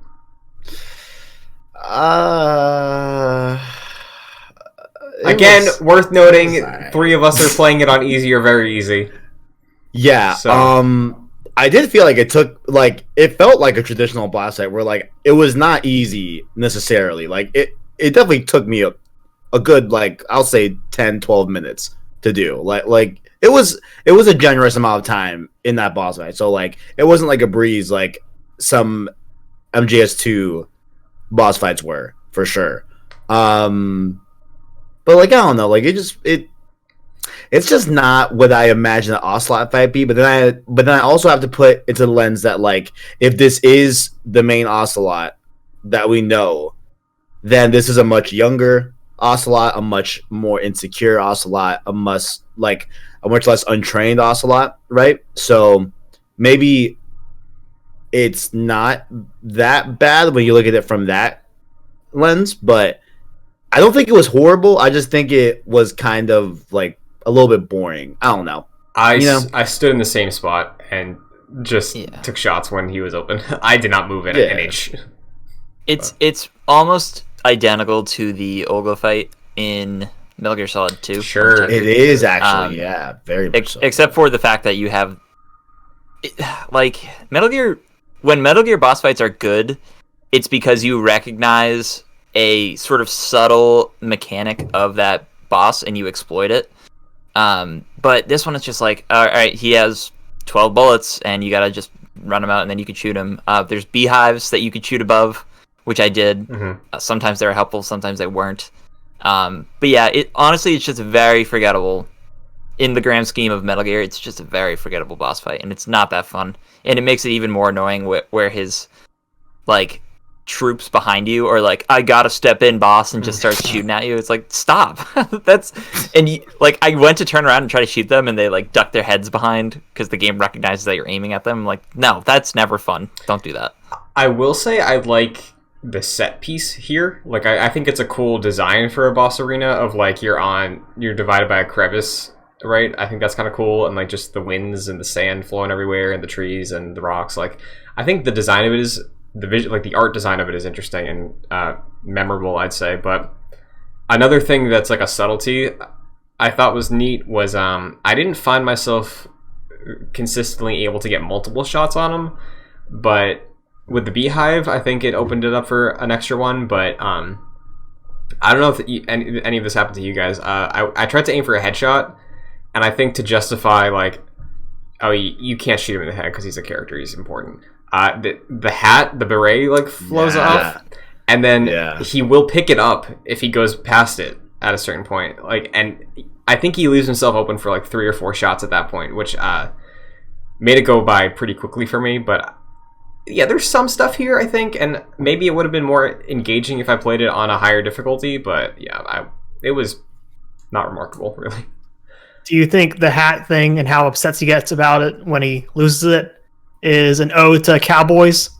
Just like the whole 100%. Duel thing? Like, I think... That's what I thought. Yeah. Yeah. Considering, like... red hat, though. Right. Like, considering also, like, where we're fighting in, like, it seems like a very much... And they do that shot, like, standoff shot in the beginning of the cutscene. Yeah. Very much like a Western, like... I don't know what you would call that. I'm pretty sure there's a word for that, but that standoff shot. Yeah. Is that like just like the standoff shot? So, yeah. So I like the hat thing. Like that's what it reminded me of first. Like, oh, okay, cool. Like a cool little homage. But I don't know, just not that fun of a boss fight for sure. Did anyone get the paramedic Coda call about spaghetti westerns? No. And just I forget the exact context, but it was about For a Fistful of Dollars, I believe was the film. Mm-hmm. And just sometimes when David Hayter says something, it's just the funniest thing. Like obviously, like you get the first Metal Gear, and he just questions everything. And to hear him say spaghetti western is just the funniest thing. That's great. Spaghetti western. So yeah, we face off against Ocelot. Any other thoughts on the mechanics of the fight or set pieces as a whole before we dive into the next area? You're right. It totally does look gorgeous here. Mm-hmm. And I'm always surprised when you get into an area and it looks like nuts. Like, I don't know if we got to this area yet in this episode, but the that foggy swamp, I think, maybe was before this or I think it was before. It was before, yeah. Okay. Alligators in there, right? Yeah, that looked awesome. That looked cool. Me. Yeah, that looked cool. Yeah, that was very I feel like this Ocelot boss fight stage looks like a Smash stage. Yeah, it's bright and colorful. They could easily just cut it out and just put it in Smash Ultimate. Like, maybe in PlayStation All Stars Battle Royale 2. I'm gonna go check and see. I got you guys. Yeah. You know? And as unremarkable as this fight is, I do think it's neat seeing. It's sort of playing off of that original Ocelot fight in Metal Gear Solid 1, right, with the counting the bullets, which I think is neat. And if I am, like, I want to root for Eva, but I haven't had a reason to yet. But I think here, like, so far in the game, I think Ocelot is the one I'm most behind. Mainly because I think I have an attachment to Ocelot already, but, like, seeing this version of Ocelot, like, finding himself, I think is really interesting. And he seems like the most, like, realized character, maybe, out of everybody so far. Like, he has a sense of humor to him, and, like, he makes mistakes, and, like, I don't know. I think there's more going for him for me right now than there is with Snake, the boss, Eva, anybody else.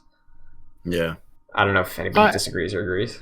No, I've never really been too big on prequels, I think, in general. Mm-hmm. Because I feel like, in a lot of cases, they do kind of, they don't ruin the character for me, but it's a lot of stuff that I find unnecessary or detrimental to me caring about the character. And I'm kind of feeling that here with Ocelot. Like, I don't know, not to bring up Star Wars again, but I feel like I never needed to see Darth Vader as a shitty kid in Phantom Menace. Mm-hmm. Like, pod racing. Damn it, Jack. Pod racing, that is cool. Jack, let's go. Yeah, and I've said it before, but the Ocelot screech I still think is dumb. Yeah, like every time. Ugh, but awful. Yeah, no, great. That was good. I fucking hate that. That's the outro for every week moving forward. Good job, you did that to yourself. On stream, always like, it's so bad. Like, why? That's very much a Final Fantasyism, I feel. Like, I was like, oh, that feels like a Final Fantasy thing right there. Yeah, it would not be out of place. Yeah. Okay, yeah, I can see that. So, we finish up this fight. We get thrown into this cave. I, again, was kind of annoyed because I don't know if it's maybe my TV or my brightness settings, but I was struggling. It's pitch black. Who went to the settings and was like, all right, I've fed up, we're gonna fucking crank this to 10. And you can't do it unless I'm wrong. Like, was I hitting the wrong button? I couldn't adjust. It was like you go to the options menu to go to the brightness menu, so it shows you a static screen so you can adjust your monitor, not the game's brightness. Or was I totally wrong? I think I ran into the same. I was trying, I couldn't figure it out, so I was just walking around in a circle like an idiot for like 20 minutes. does it get brighter as like when you're in there longer? Because at first I was like, I cannot see a thing, and then I turned my TV brightness up and it didn't really help. And then even before I got the torch, I was like, I'm seeing better in here you know what it is? Your eyes are adjusting. No. Oh wow. Wait, really? Shit. Holy shit. I have no idea. Maybe. I don't know. I was think you're I also right. thought it got I brighter. bet that's true. Yeah. I really bet that's true. No, because I noticed that too, Jack. I thought there might have been like cracks, and I was like, "Oh, I'm actually making Right. progress, stumbling around like a buffoon." So I thought maybe But I was there in were the like same areas. Yeah, but that makes so much sense, Omar. You probably That's- nailed it. That's neat. great. Yeah. What I did do was like I went in my inventory because, like you said, Jack, I was like, I probably have a lighter. I didn't, so I pulled out the cigar. So I'm just standing there like a dumbass, losing health, just like trying to light the caves with my cigar. Ooh. There was something in my inventory. I think it was like glowing mushrooms. I was like, should I eat this? I'm like, I don't know how it's gonna help, but I chose not to. But I was like, I don't know, like, would I emanate a glow? I was like, nah, that's probably not gonna work. So I was like, never mind. Throw them. You could throw them, and I know they give a little bit of light. They don't help, but I called paramedic when I picked that up, and she's like, I think if you eat that, you might be able to charge your batteries. And I was like, huh? Charge my battery? Yeah, like Like you know the- how like your equipment, like the motion detector, has a like. It's like how the silencer has like a little gauge. That's Oh, your yeah. battery. Okay. So, I think, which recharges on its own as long as you're not using it, as far as I'm aware. But I guess if you're low, you can pop some shrooms and see some stuff and charge your batteries. Yeah, definitely. I was like, in Dark Cave, probably not the vibe to eat some shrooms, but Yeah.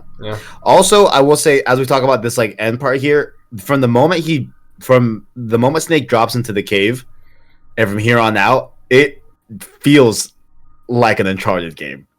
Did you guys get that vibe too a little bit?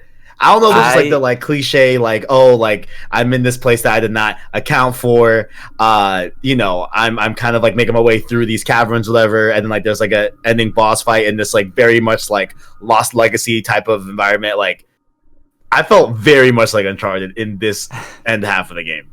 Maybe that's just me being like a somebody pony. I don't know, but no, because I was Snapchatting Christian and I almost put in the caption like, "Oh, looks like I'm playing Xbox's new Indiana Jones game," because like that's exactly how I felt. Like obviously, Indiana Jones and Uncharted are like based pretty much the same thing. Yeah. And like once you get that torch, it's like, yep, that's what we're going for. I was like, sick Parvis Magna, baby, let's go! Like, let's fucking go! Man. I got into that cave and I took out that cigar instantly and was like, this isn't working at all. So then I called Major Tom, or Zero, and he said, Snake, take out that cigar. Maybe that'll help, which made me really confused because I tried to do it and it wasn't working. But then, no, I guess the game does want you to use that shitty cigar in that sequence to find that torch. Yeah, it's insane. Yeah, it is really dark. I kind of just went around and just found somewhere where I kept going past this direction. I was like, okay, I'm going somewhere. Like, okay, and then I found the corner where I found the torch, which is then where I figured out that your inventory on the L2R2 has a max cap, which is really dumb to me. So I had to like equip the torch. But yeah, that's all that went. Yeah, and I definitely. The logic behind pulling out the cigar was, I think, Uncharted 1, when like Sully's like, one of these days you're gonna have to bring your own cigar, kid. And I was like, okay, maybe. But any other notable things for anybody in the cave before we reach the pain? There's some frogs that I felt looked interesting, but it's pretty much honestly I got them. I just remember the frogs. I didn't kill anyone, I didn't kill any frogs, You should have. Frogs suck. Damn.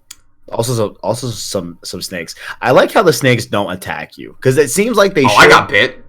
Really? I've never been bit by a snake, and I like to assume that like it's some sort of like camaraderie, Yeah.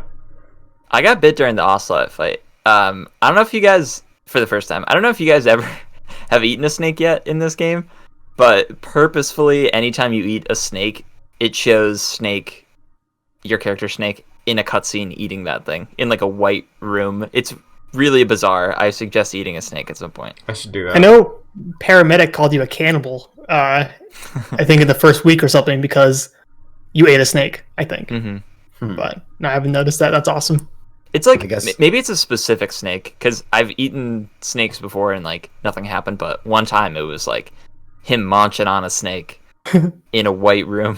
It's real weird. It's interesting you say that, Jack, because when I got poisoned, I went into the cure menu and I was trying to like do the stages to cure poison, and then after I did it, it gave me like in the top left corner there was like a really maybe like a 3-inch by 2-inch like MP4 of Snake in a white room healing himself, and as it went on it got progressively like lower and lower res.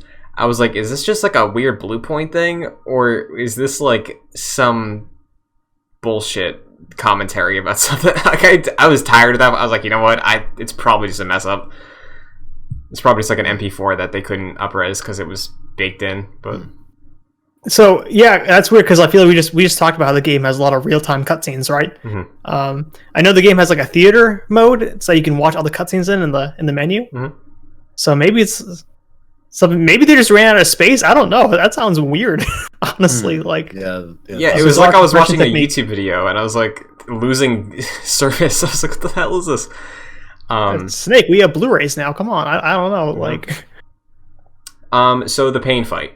This is the first member of GRU that we are facing off against, joining the ranks of Revolver Ocelot and Fat Man as the first boss in a Metal Gear game. Kevin, you're the flower. What are your thoughts on the first boss of Metal Gear Solid 3? Guys, we forgot about when Pain does the insect thing after the Ocelot fight, and Ocelot's fucking twirling and killing them all. Like, that was sick as fuck. Yeah, that was cool. I was like, that's so stupid, but it's so cool. I love it. That was awesome. That definitely fits Kevin's like interpretation of where like Metal Gear's so close to being really fucking stupid, and like that's so emblematic where it's like it's cool, but like that was awesome. You could have messed that up. It's almost so dumb. It's almost so dumb. But yeah, like I feel like I would have liked a little bit more reasoning to like find this dude interesting. Like, I get it. Okay, the pain, he's somehow like enraptured in pain by all these bugs that bit him, whatever. He looks like shit, you know. He looks like similar vein of like Deadpool. You know what I'm saying? That type of like skin thing he got going on. And like I think like the premise like service level is cool, right? You know, feels pain, whatever. But I would have like, I don't know. Like I wish I thought he was cooler. Sure. But I feel like the game does not let me get the opportunity to extract how cool he could be portrayed as, because they just didn't portray him being that cool. You know what I'm saying? Sure. Even though I think like on paper it definitely sounds like a cool Metal Gear enemy for sure, right? But I just miss like I could have used like a bit of a vamp type of thing where we see him early on in the game, and then a few hours later we, you know, fight him a few times, right? Like I think that would have been kind of cool, I guess, but yeah, like he kind of just comes and goes, and I think that there's a bit of like lost potential there, you know, from what I would say personally. Jack, because Kevin's looking for context and any sort of interesting backstory behind the pain with the codex, because I know that you've been pretty on top of the game for the past 2 Metal Gear titles. Colin Kodak, your casting crew, your support team on the codec for backstory on the bosses. Is there anything on the pain that would kind of flesh out what Kevin was looking for? Not that I gathered. I called Major Zero, and he was like, "Oh, bees, shoot them, I guess, and then you can get at them." Good luck. Throw some grenades. How about that? That's what he said. He was like, throw some grenades, to like get the bees away and then shoot this dude. And then Sigan I called, and he said, use your shotgun that I found, because I found an M37 shotgun. Nice. To like just disperse the bees. So yeah, no, there was not any backstory. Now, this may be one of my least favorite Metal Gear boss fights. Now that I'm realizing it, there's so much about this boss fight that I really despise. Like I said with the Ocelot fight earlier, like there wasn't really any particular like weaknesses associated with him that you could exploit that were interesting. You essentially just shoot him with a shotgun to get the bees away, and then I was tranking him, and that was it. And I think combining that with water and swimming and having to like avoid the bees underwater was just such a terrible idea. Like I was not a fan. And the fact that anytime you go underwater, like anytime you enter grass, you go first person, and then your brain is like, which button's up, because sucks. you'll never remember which direction is actually up on your control scheme, because that's always weird for some reason. So yeah, I felt like this really cemented the idea that the Metal Gear controls for this game are not good, and because you had to specifically like aim and be very accurate, and it just felt like it required a lot of control from you, and it felt like you didn't have a lot of control over what you were doing. So didn't like this one. Sure. I would like to clarify, technically not the first boss of the game, because we just talked about the Ocelot fight, but first boss of like the enemy weirdo faction, you know. Ocelot's weird in this game, but he's not weirdo Ocelot from Foxhound in Metal Gear Solid 1. Omar, mechanically, the pain. As a first boss, again with the asterisk, like, what do you think of it? The way it's working on the mechanics you've learned so far, presentation, everything you want to talk about the pain. I have to admit, I think playing it on very easy is maybe ruining my playthrough of this in some ways, where I didn't struggle at all. I just wailed and shot, and I did call the major and chucked grenades and stuff to distract the bees. But no, it seemed to not have really used too much of Metal Gear Solid 3's unique mechanics to me. I mean, now that there's a stamina bar, it's a bit annoying to see what is doing what to the enemy, I guess. But in terms of set piece and stuff, I always felt like this was kind of a lame fight. Yeah, and I said this last week, but I think the bee guy is so stupid. Like, it's too much. Like, I think Metal Gear Solid 2 has a vampire, and I think that's super cool. But like, B-Man? What? I don't know. But I still stand by, like, I think they could have made that cool. I think, you know, like, yeah. I think they could have, like, you know, got kind of crazy. Honestly, I kind of miss those, like, really long, like, you know, villain monologues where they talk a little about the backstory. Like, I think I could have used that here, you know, to be honest. Like, give me some, like, weird backstory. Just, like, not anything too long, but just, like, hey, I have become so accustomed to this pain. I feel like pain is an important part of life, and you know, my like, I have come to terms with my desire, like, in the same vein that, you know, bees you know, carry pollen from flower to flower. I'm meant to carry pain from human to human, like something like that, you know. Screw it, like just like make me kind of like see where he's coming from in like a somewhat human way, you know. Kevin, you should write this game with the whole like, all that, like, you know what I'm saying? Like, give me all that for like 2 minutes. I don't know. Like, mechanically, I agree. I think they could have gone further, even mechanically. Like, imagine, like, play around with the cave's darkness. Imagine if you like harnessed enough bees and like blotted out like the sun from the crack in the ceiling, and like you block that, and you had to like use your torch for some reason, or the motion detector. Yeah, something like that. Yeah, okay. This is just there's just, I like that. Or imagine, like, if we, to make him even cooler, like if we see him at when we first see him, like with Ocelot, and like there's so many bees, like it becomes dark all of a sudden, and like that would just make him a lot more ominous. But he's just fuck. Yeah. What if you had honey grenades? and he could move. Yeah, dude. Yeah. Wouldn't that be cool? Yeah. Yeah, like Fuck.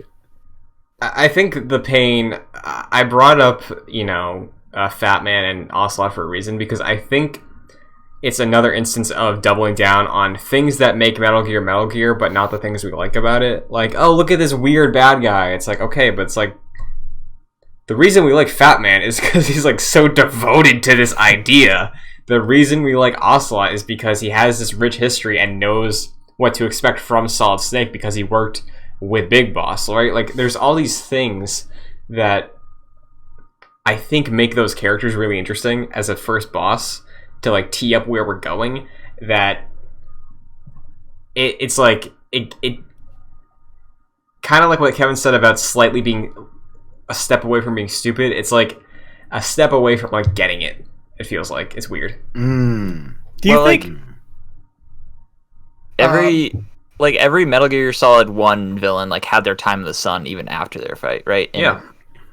And they were like Sniper Wolf dying. Like, you wouldn't expect the emotions attached to that, but you do get that at the end. Same with Psycho Mantis, Cyborg Ninja. Like, everyone has. It's not even just because they're cool. It's like they have their own like stories, like what we've all been talking about, and they have like resolutions even after they're dead.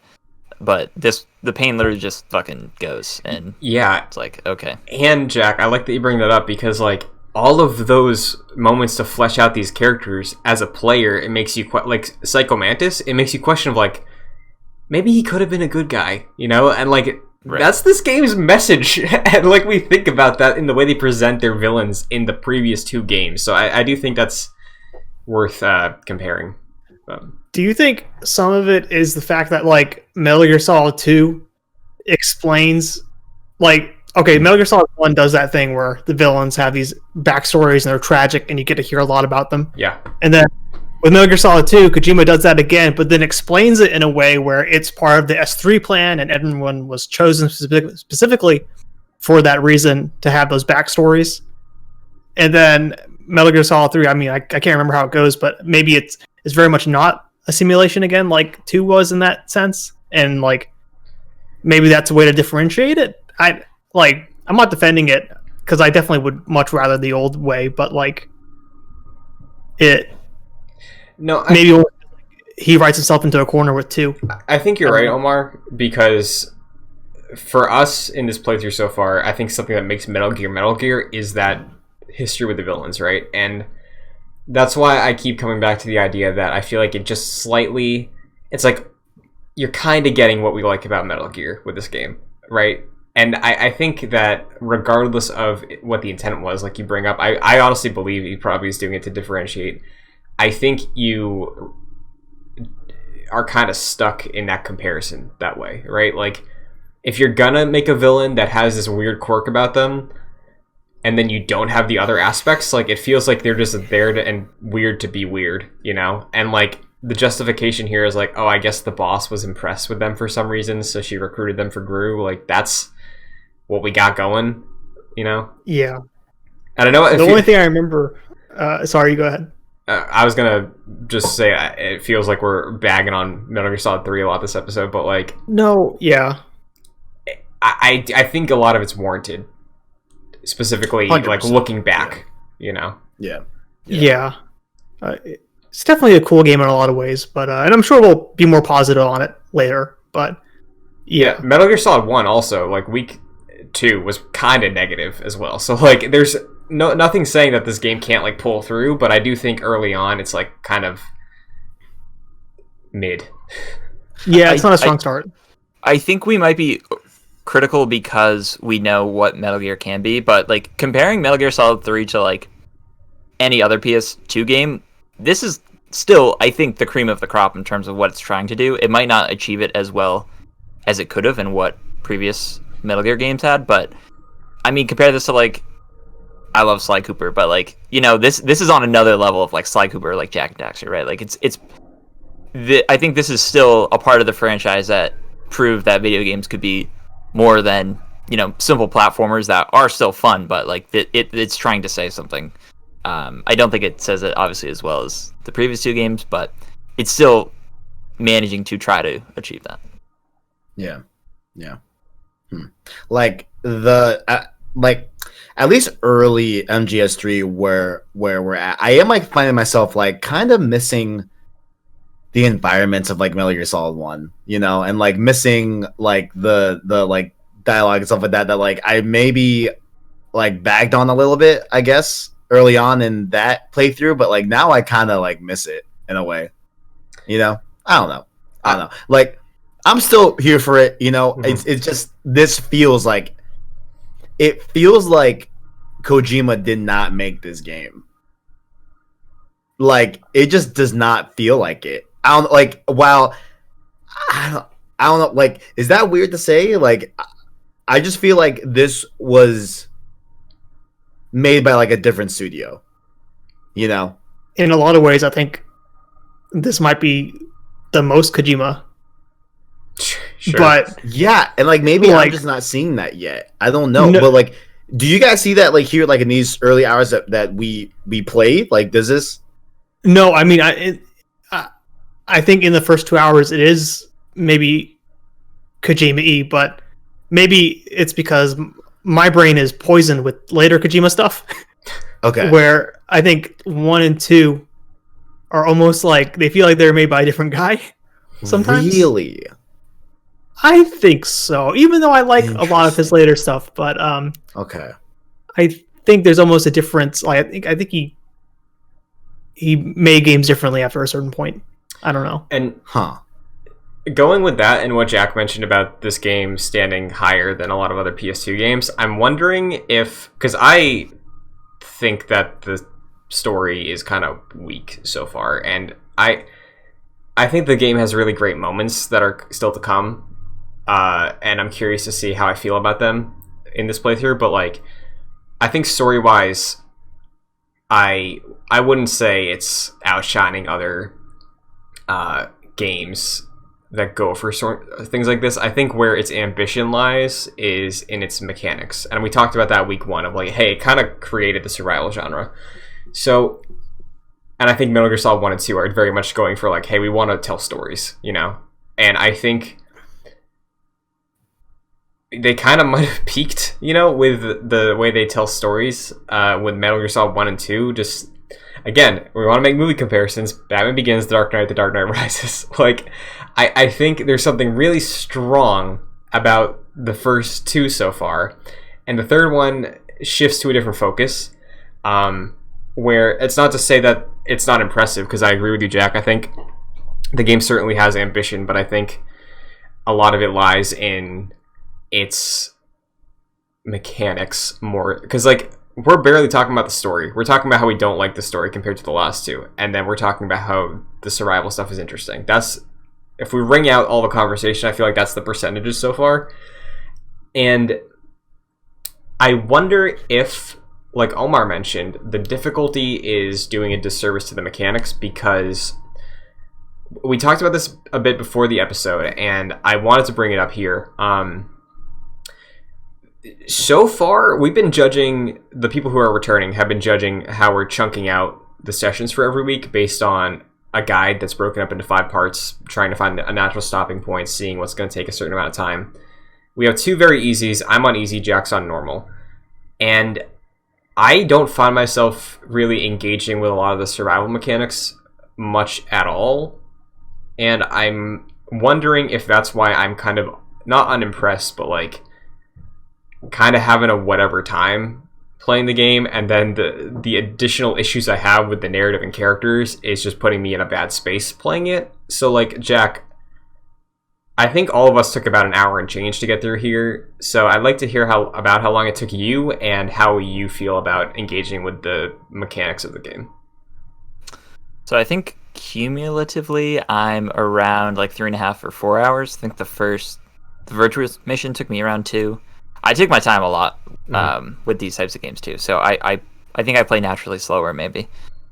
But I agree that the survival mechanics aren't all that they could be, because you look at a game like The Last of Us and you play that on Survivor. For me, I feel like the first game, that's kind of how it's sort of meant to be played, because you're kind of stripped of all of the like it's harder to find supplies, and you have to be a lot more conservative how you're using your weaponry. But with this game, like I'm playing on normal, you guys are playing on very easy or easy. I don't think there's that much of a difference in terms of like the survival mechanics, because everything so far is kind of given to you on normal. Like if you need stamina, there's going to be an animal like to the left or right of you that you just grab and then have in your inventory for when you need.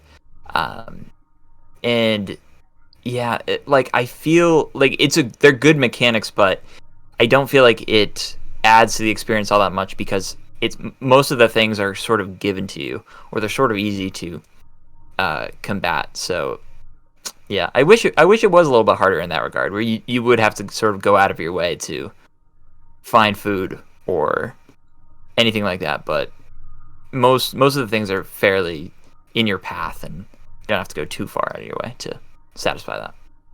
Yeah, and I'll also like add the modifier. Like, I think there's something you have to separate with something aging if it's the first to do something, because I still think that's impressive, sure. Right? But like, it's just disappointing, I think, because I sort of felt this way with the past two Metal Gears of like some of the boss fights didn't feel amazing, and I was playing on easy, so maybe that was why it didn't feel that way. But here, because I'm not really super into anything, and the mechanics, which are what I think this game has going for it, aren't really not incentivized to engage with them much. Like, I kind of don't have much to latch onto so far. Omar, how do you feel about that? This week's play session, I ended up playing over the course of like 4 hours, in terms of I started playing the game, and then I was like, this is kind of dull. Paused it, I don't know, maybe ate some food, and kept coming back down. Like, I just didn't want to play it too much. So maybe I'm feeling kind of similar on that, where it's there's not much to really engage with the mechanics there. It feels more like an afterthought than the game was built around it, which I think is kind of disappointing, because it feels like it should be centered around it. Maybe it is the case where it's the last difficulty is the way it's meant to be played. I have no idea. But definitely on the experience I'm playing it, it kind of is like, I don't know, not feeling the survival vibes, I guess. Sure. And I think, Jack, your comparison to The Last of Us is really good too, because I think a lot of people will say that The Last of Us 1 doesn't have great gameplay, and I would agree unless you play it on those higher difficulties, because it does strip away Witcher Vision detective mode, and you are really meant to take your time and look through stuff like that, right? Like, I think there is more pressure because of the higher difficulty, and what it does take away, it highlights the mechanics there way better. And I think, Omar, you might be right. Like, I wonder if European Extreme is the way to play this game. Yeah. I don't know. Maybe. I don't know. I will say I played The Last of Us in normal and had a stressful time, but I enjoyed myself. At some point, I'll do Survivor, I'm sure. Yeah, Survivor was really great. It made me appreciate that game on an entirely different level. Yeah, it was Christian and Tajay that told me that, like, no, like, Last of Us plays entirely different on higher difficulties, especially the last one, right? Like it's a totally different dynamic, totally different game. While normal Last of Us like feels like a little bit harder than like your average Uncharted game, you know, where you're pretty much just going through it. You'll always have everything you need whenever you get into a altercation. Like, it's not like you're gonna run out of ammo really that much, you know.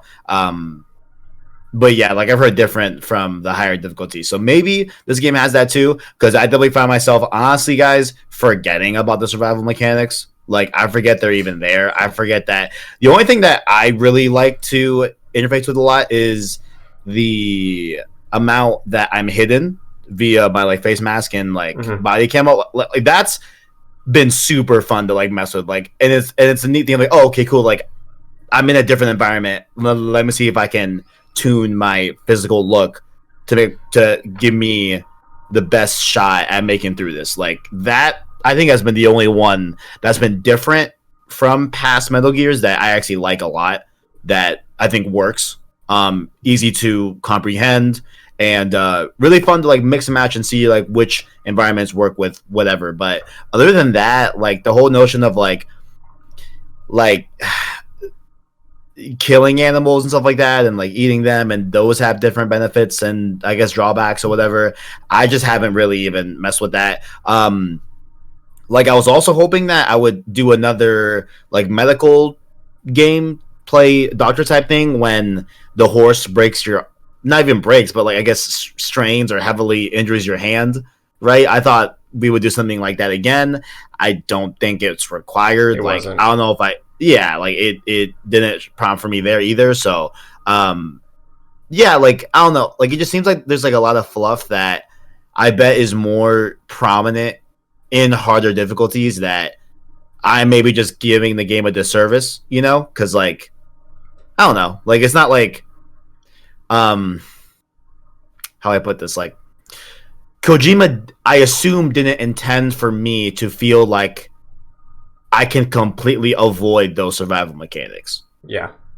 I have to assume that's what his assumption was, right? Was for me to use these mechanics, but in very easy, I'm just not interfacing with them, right? So, yeah. I mean, neither am I. I feel like at the end of the day, it's sad because last week I was like, oh man, I'm glad we're getting to these mechanics because I remember them being so great, but it seems at the end of the day is kind of gimmicky where every once in a while I gotta stop and eat a snake, but that's to my recollection, that's kind of the extent of it, and it's a little sad. I agree with Kevin though. The camo stuff is a great addition in this game, and I love inventory management in games, and I think the camo management is one of the more fun added mechanics of MGS3. Definitely. Do you feel like, I mean, Kevin, you mentioned that you are almost missing the Metal Gear Solid 1 and 2 environments with this? Yeah. Is that like because of the aesthetic or like the, you know, when this game goes more open, I feel like the encounter design is less emphasized like it is in 1 and 2, right? I think it's a little bit of both. Like aesthetic wise, like I even find the concept of like doing this whole game on Big Shell, which is not even that big of an environment, but like I just think that's so cool. And like looking at the exterior, it looks like it's a very simple map, but when you actually go into each part, it's very, very varied. You know, like there's a lot of really, really cool just rooms to interface in, right? Where here, I feel like, yeah, sure, the aesthetic isn't great, but I feel like even like the enemy placement, I feel like it's just not as compelling. I feel like they're just kind of just random, and like I think that, you know, when you know I would go into like an environment in oh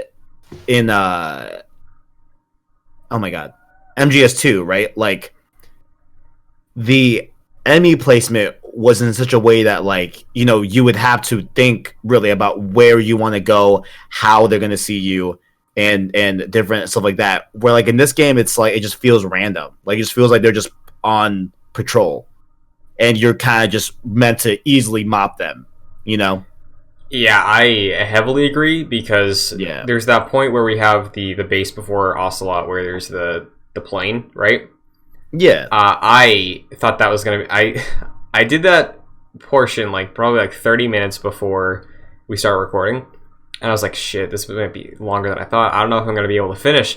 And I got through that area in like 3 minutes. I actually I went into the building because I did so well getting like past that first group of guards with like all the turrets and everything. And I was like, oh, what the hell? And that's where I found the frog. And then I shot the frog, and I was like, oh no, they're going to hear me. Nobody heard me.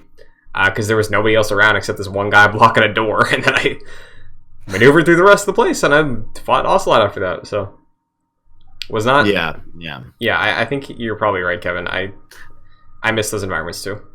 Yeah, like now that we think about it, like I really feel like that might be a really big problem that is making me not enjoy this game in its early hours. I really think it might be just the enemy placement in like a really big way.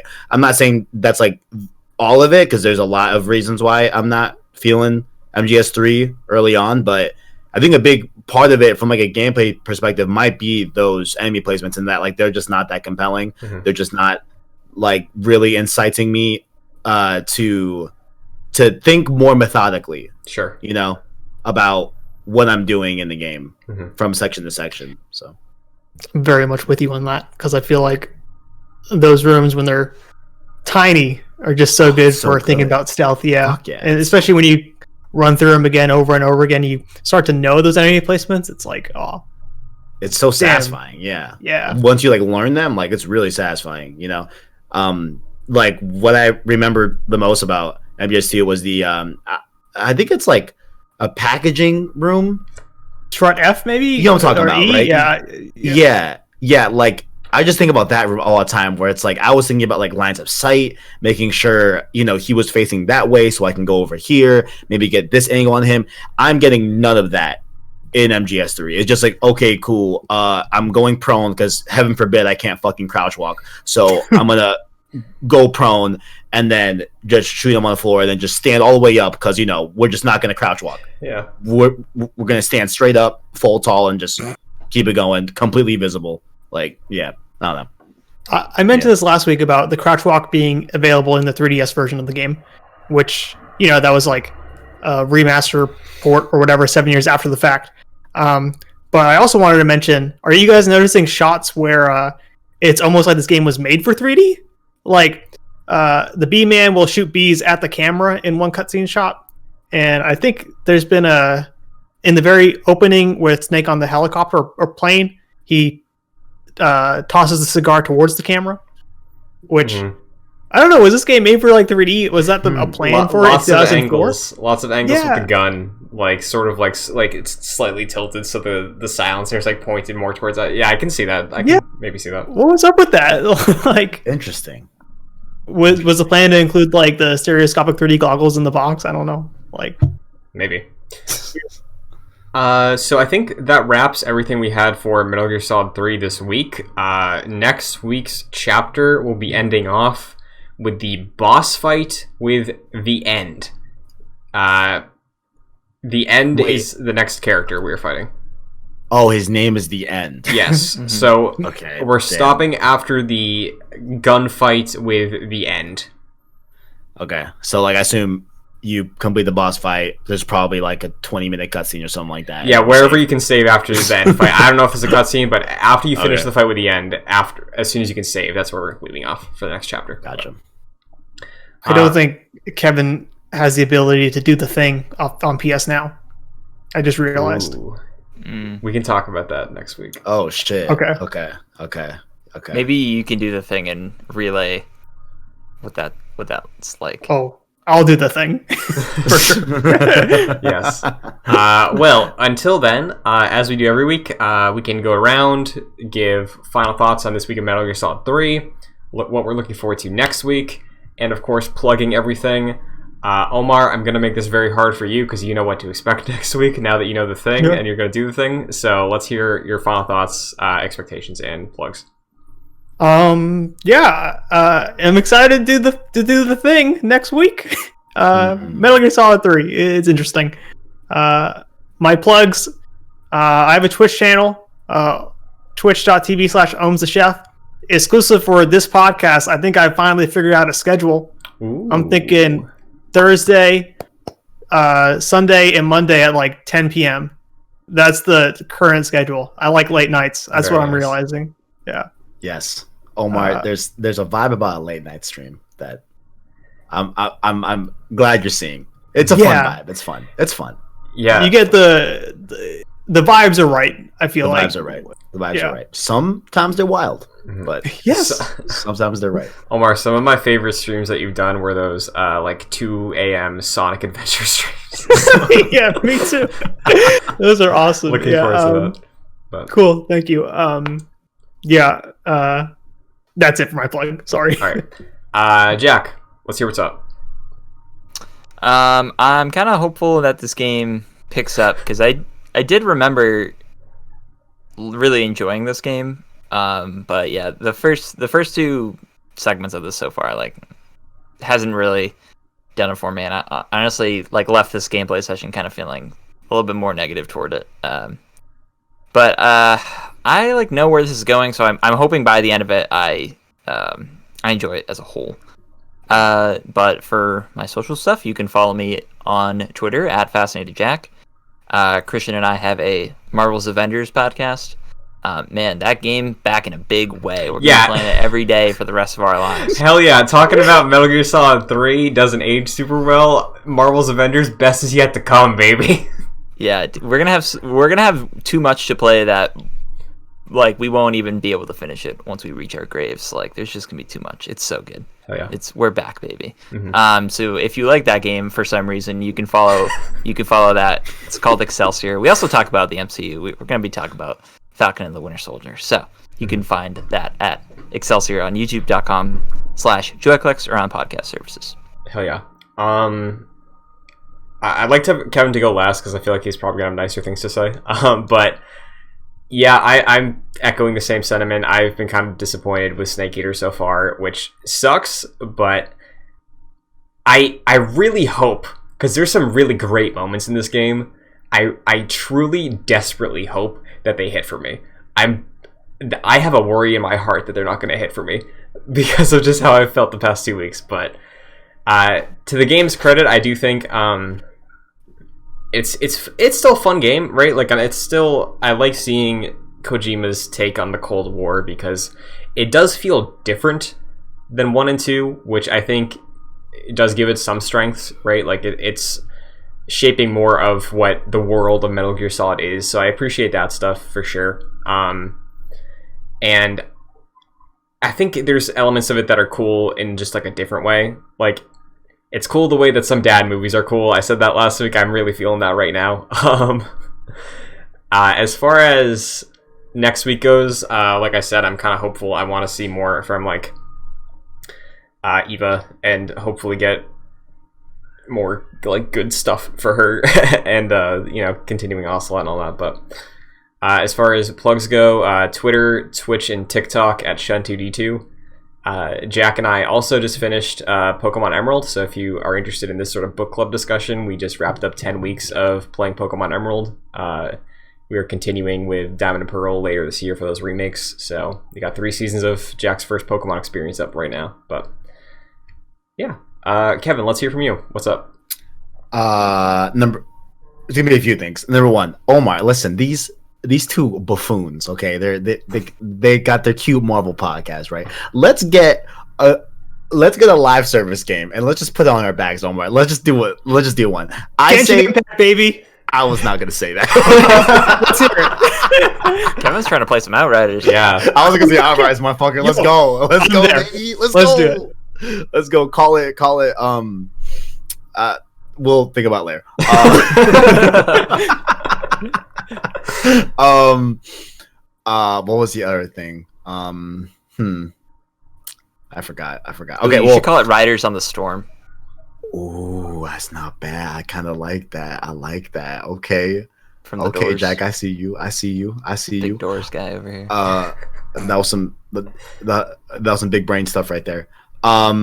Overall, I'm just intrigued to see where this ends. I think I'm more intrigued to see where this ends than any other Metal Gear, given that if it really is some portion of the population's like favorite Metal Gear, I really want to see why.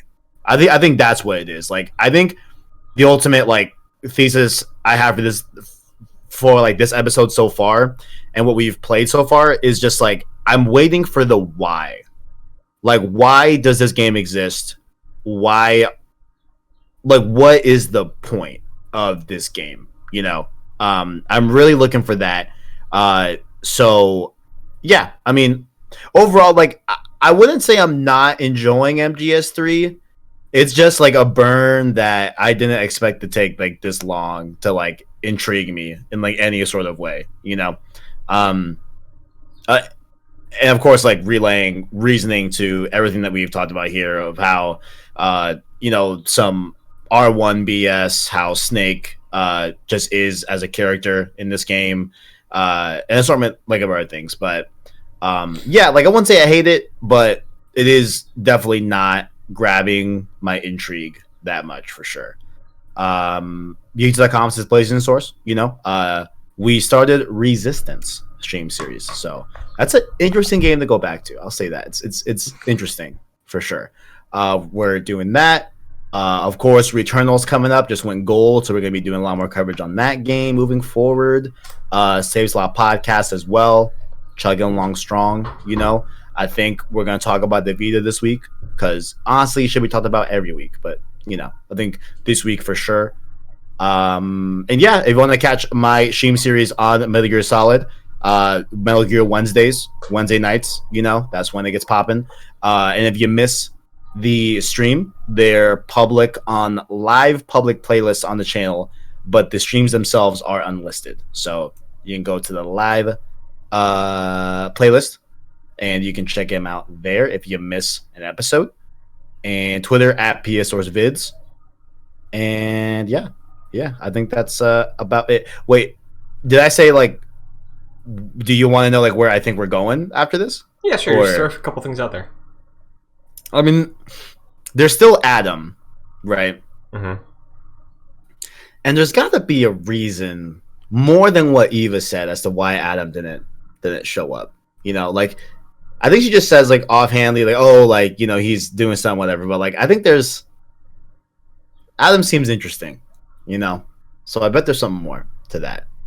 Maybe not. Maybe he's just a regular dude, but we'll see. You know, I'm remembering Adam and the decision to do a quick swap out to get Eva instead. You know, like I think there's got to be something there. Yeah, like I still also hold that I think by the end of this, like this is just showing the rise of Big Boss, right? Which I think could be cool. You know, I'm not saying I wouldn't want that for sure, but like I think it's cool. And it was nice to also get, I think, a very reasonable and like deliberate spoiler that you guys gave me in terms of like this is not Solid Snake. Yeah, I think that is going to help a lot moving forward for sure. And just being able to look at him as truly a separate character, I think it's going to be very, very helpful for me going forward. Yeah, I think that's about it. So we'll see. We will see. Very nice. Well, that's going to do it for Chapter 2 of Metal Gear Solid 3 Snake Eater. Once again, we will be back the following Monday with Chapter 3. It looks like we're shaping up to have probably 5 parts of this series, and of course after that we will be diving into Metal Gear Solid 4.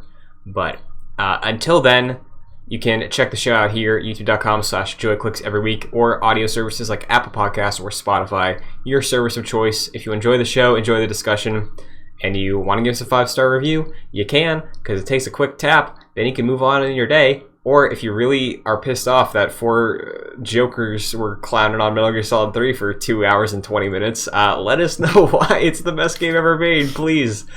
But if you want to get involved further, you can go to patreon.com/joyclicks and support all of the shows at the $1 or $5 tiers. $5 tier gets you producer credit on all our podcasts like Chris Sakas and Aaron Easton. And yeah, that's going to do it. So, Kevin, can you hit me with a meow? Like that type of thing? Yes, please. It's all good. One more for the road. Come on. Oh, that was not good. Come on.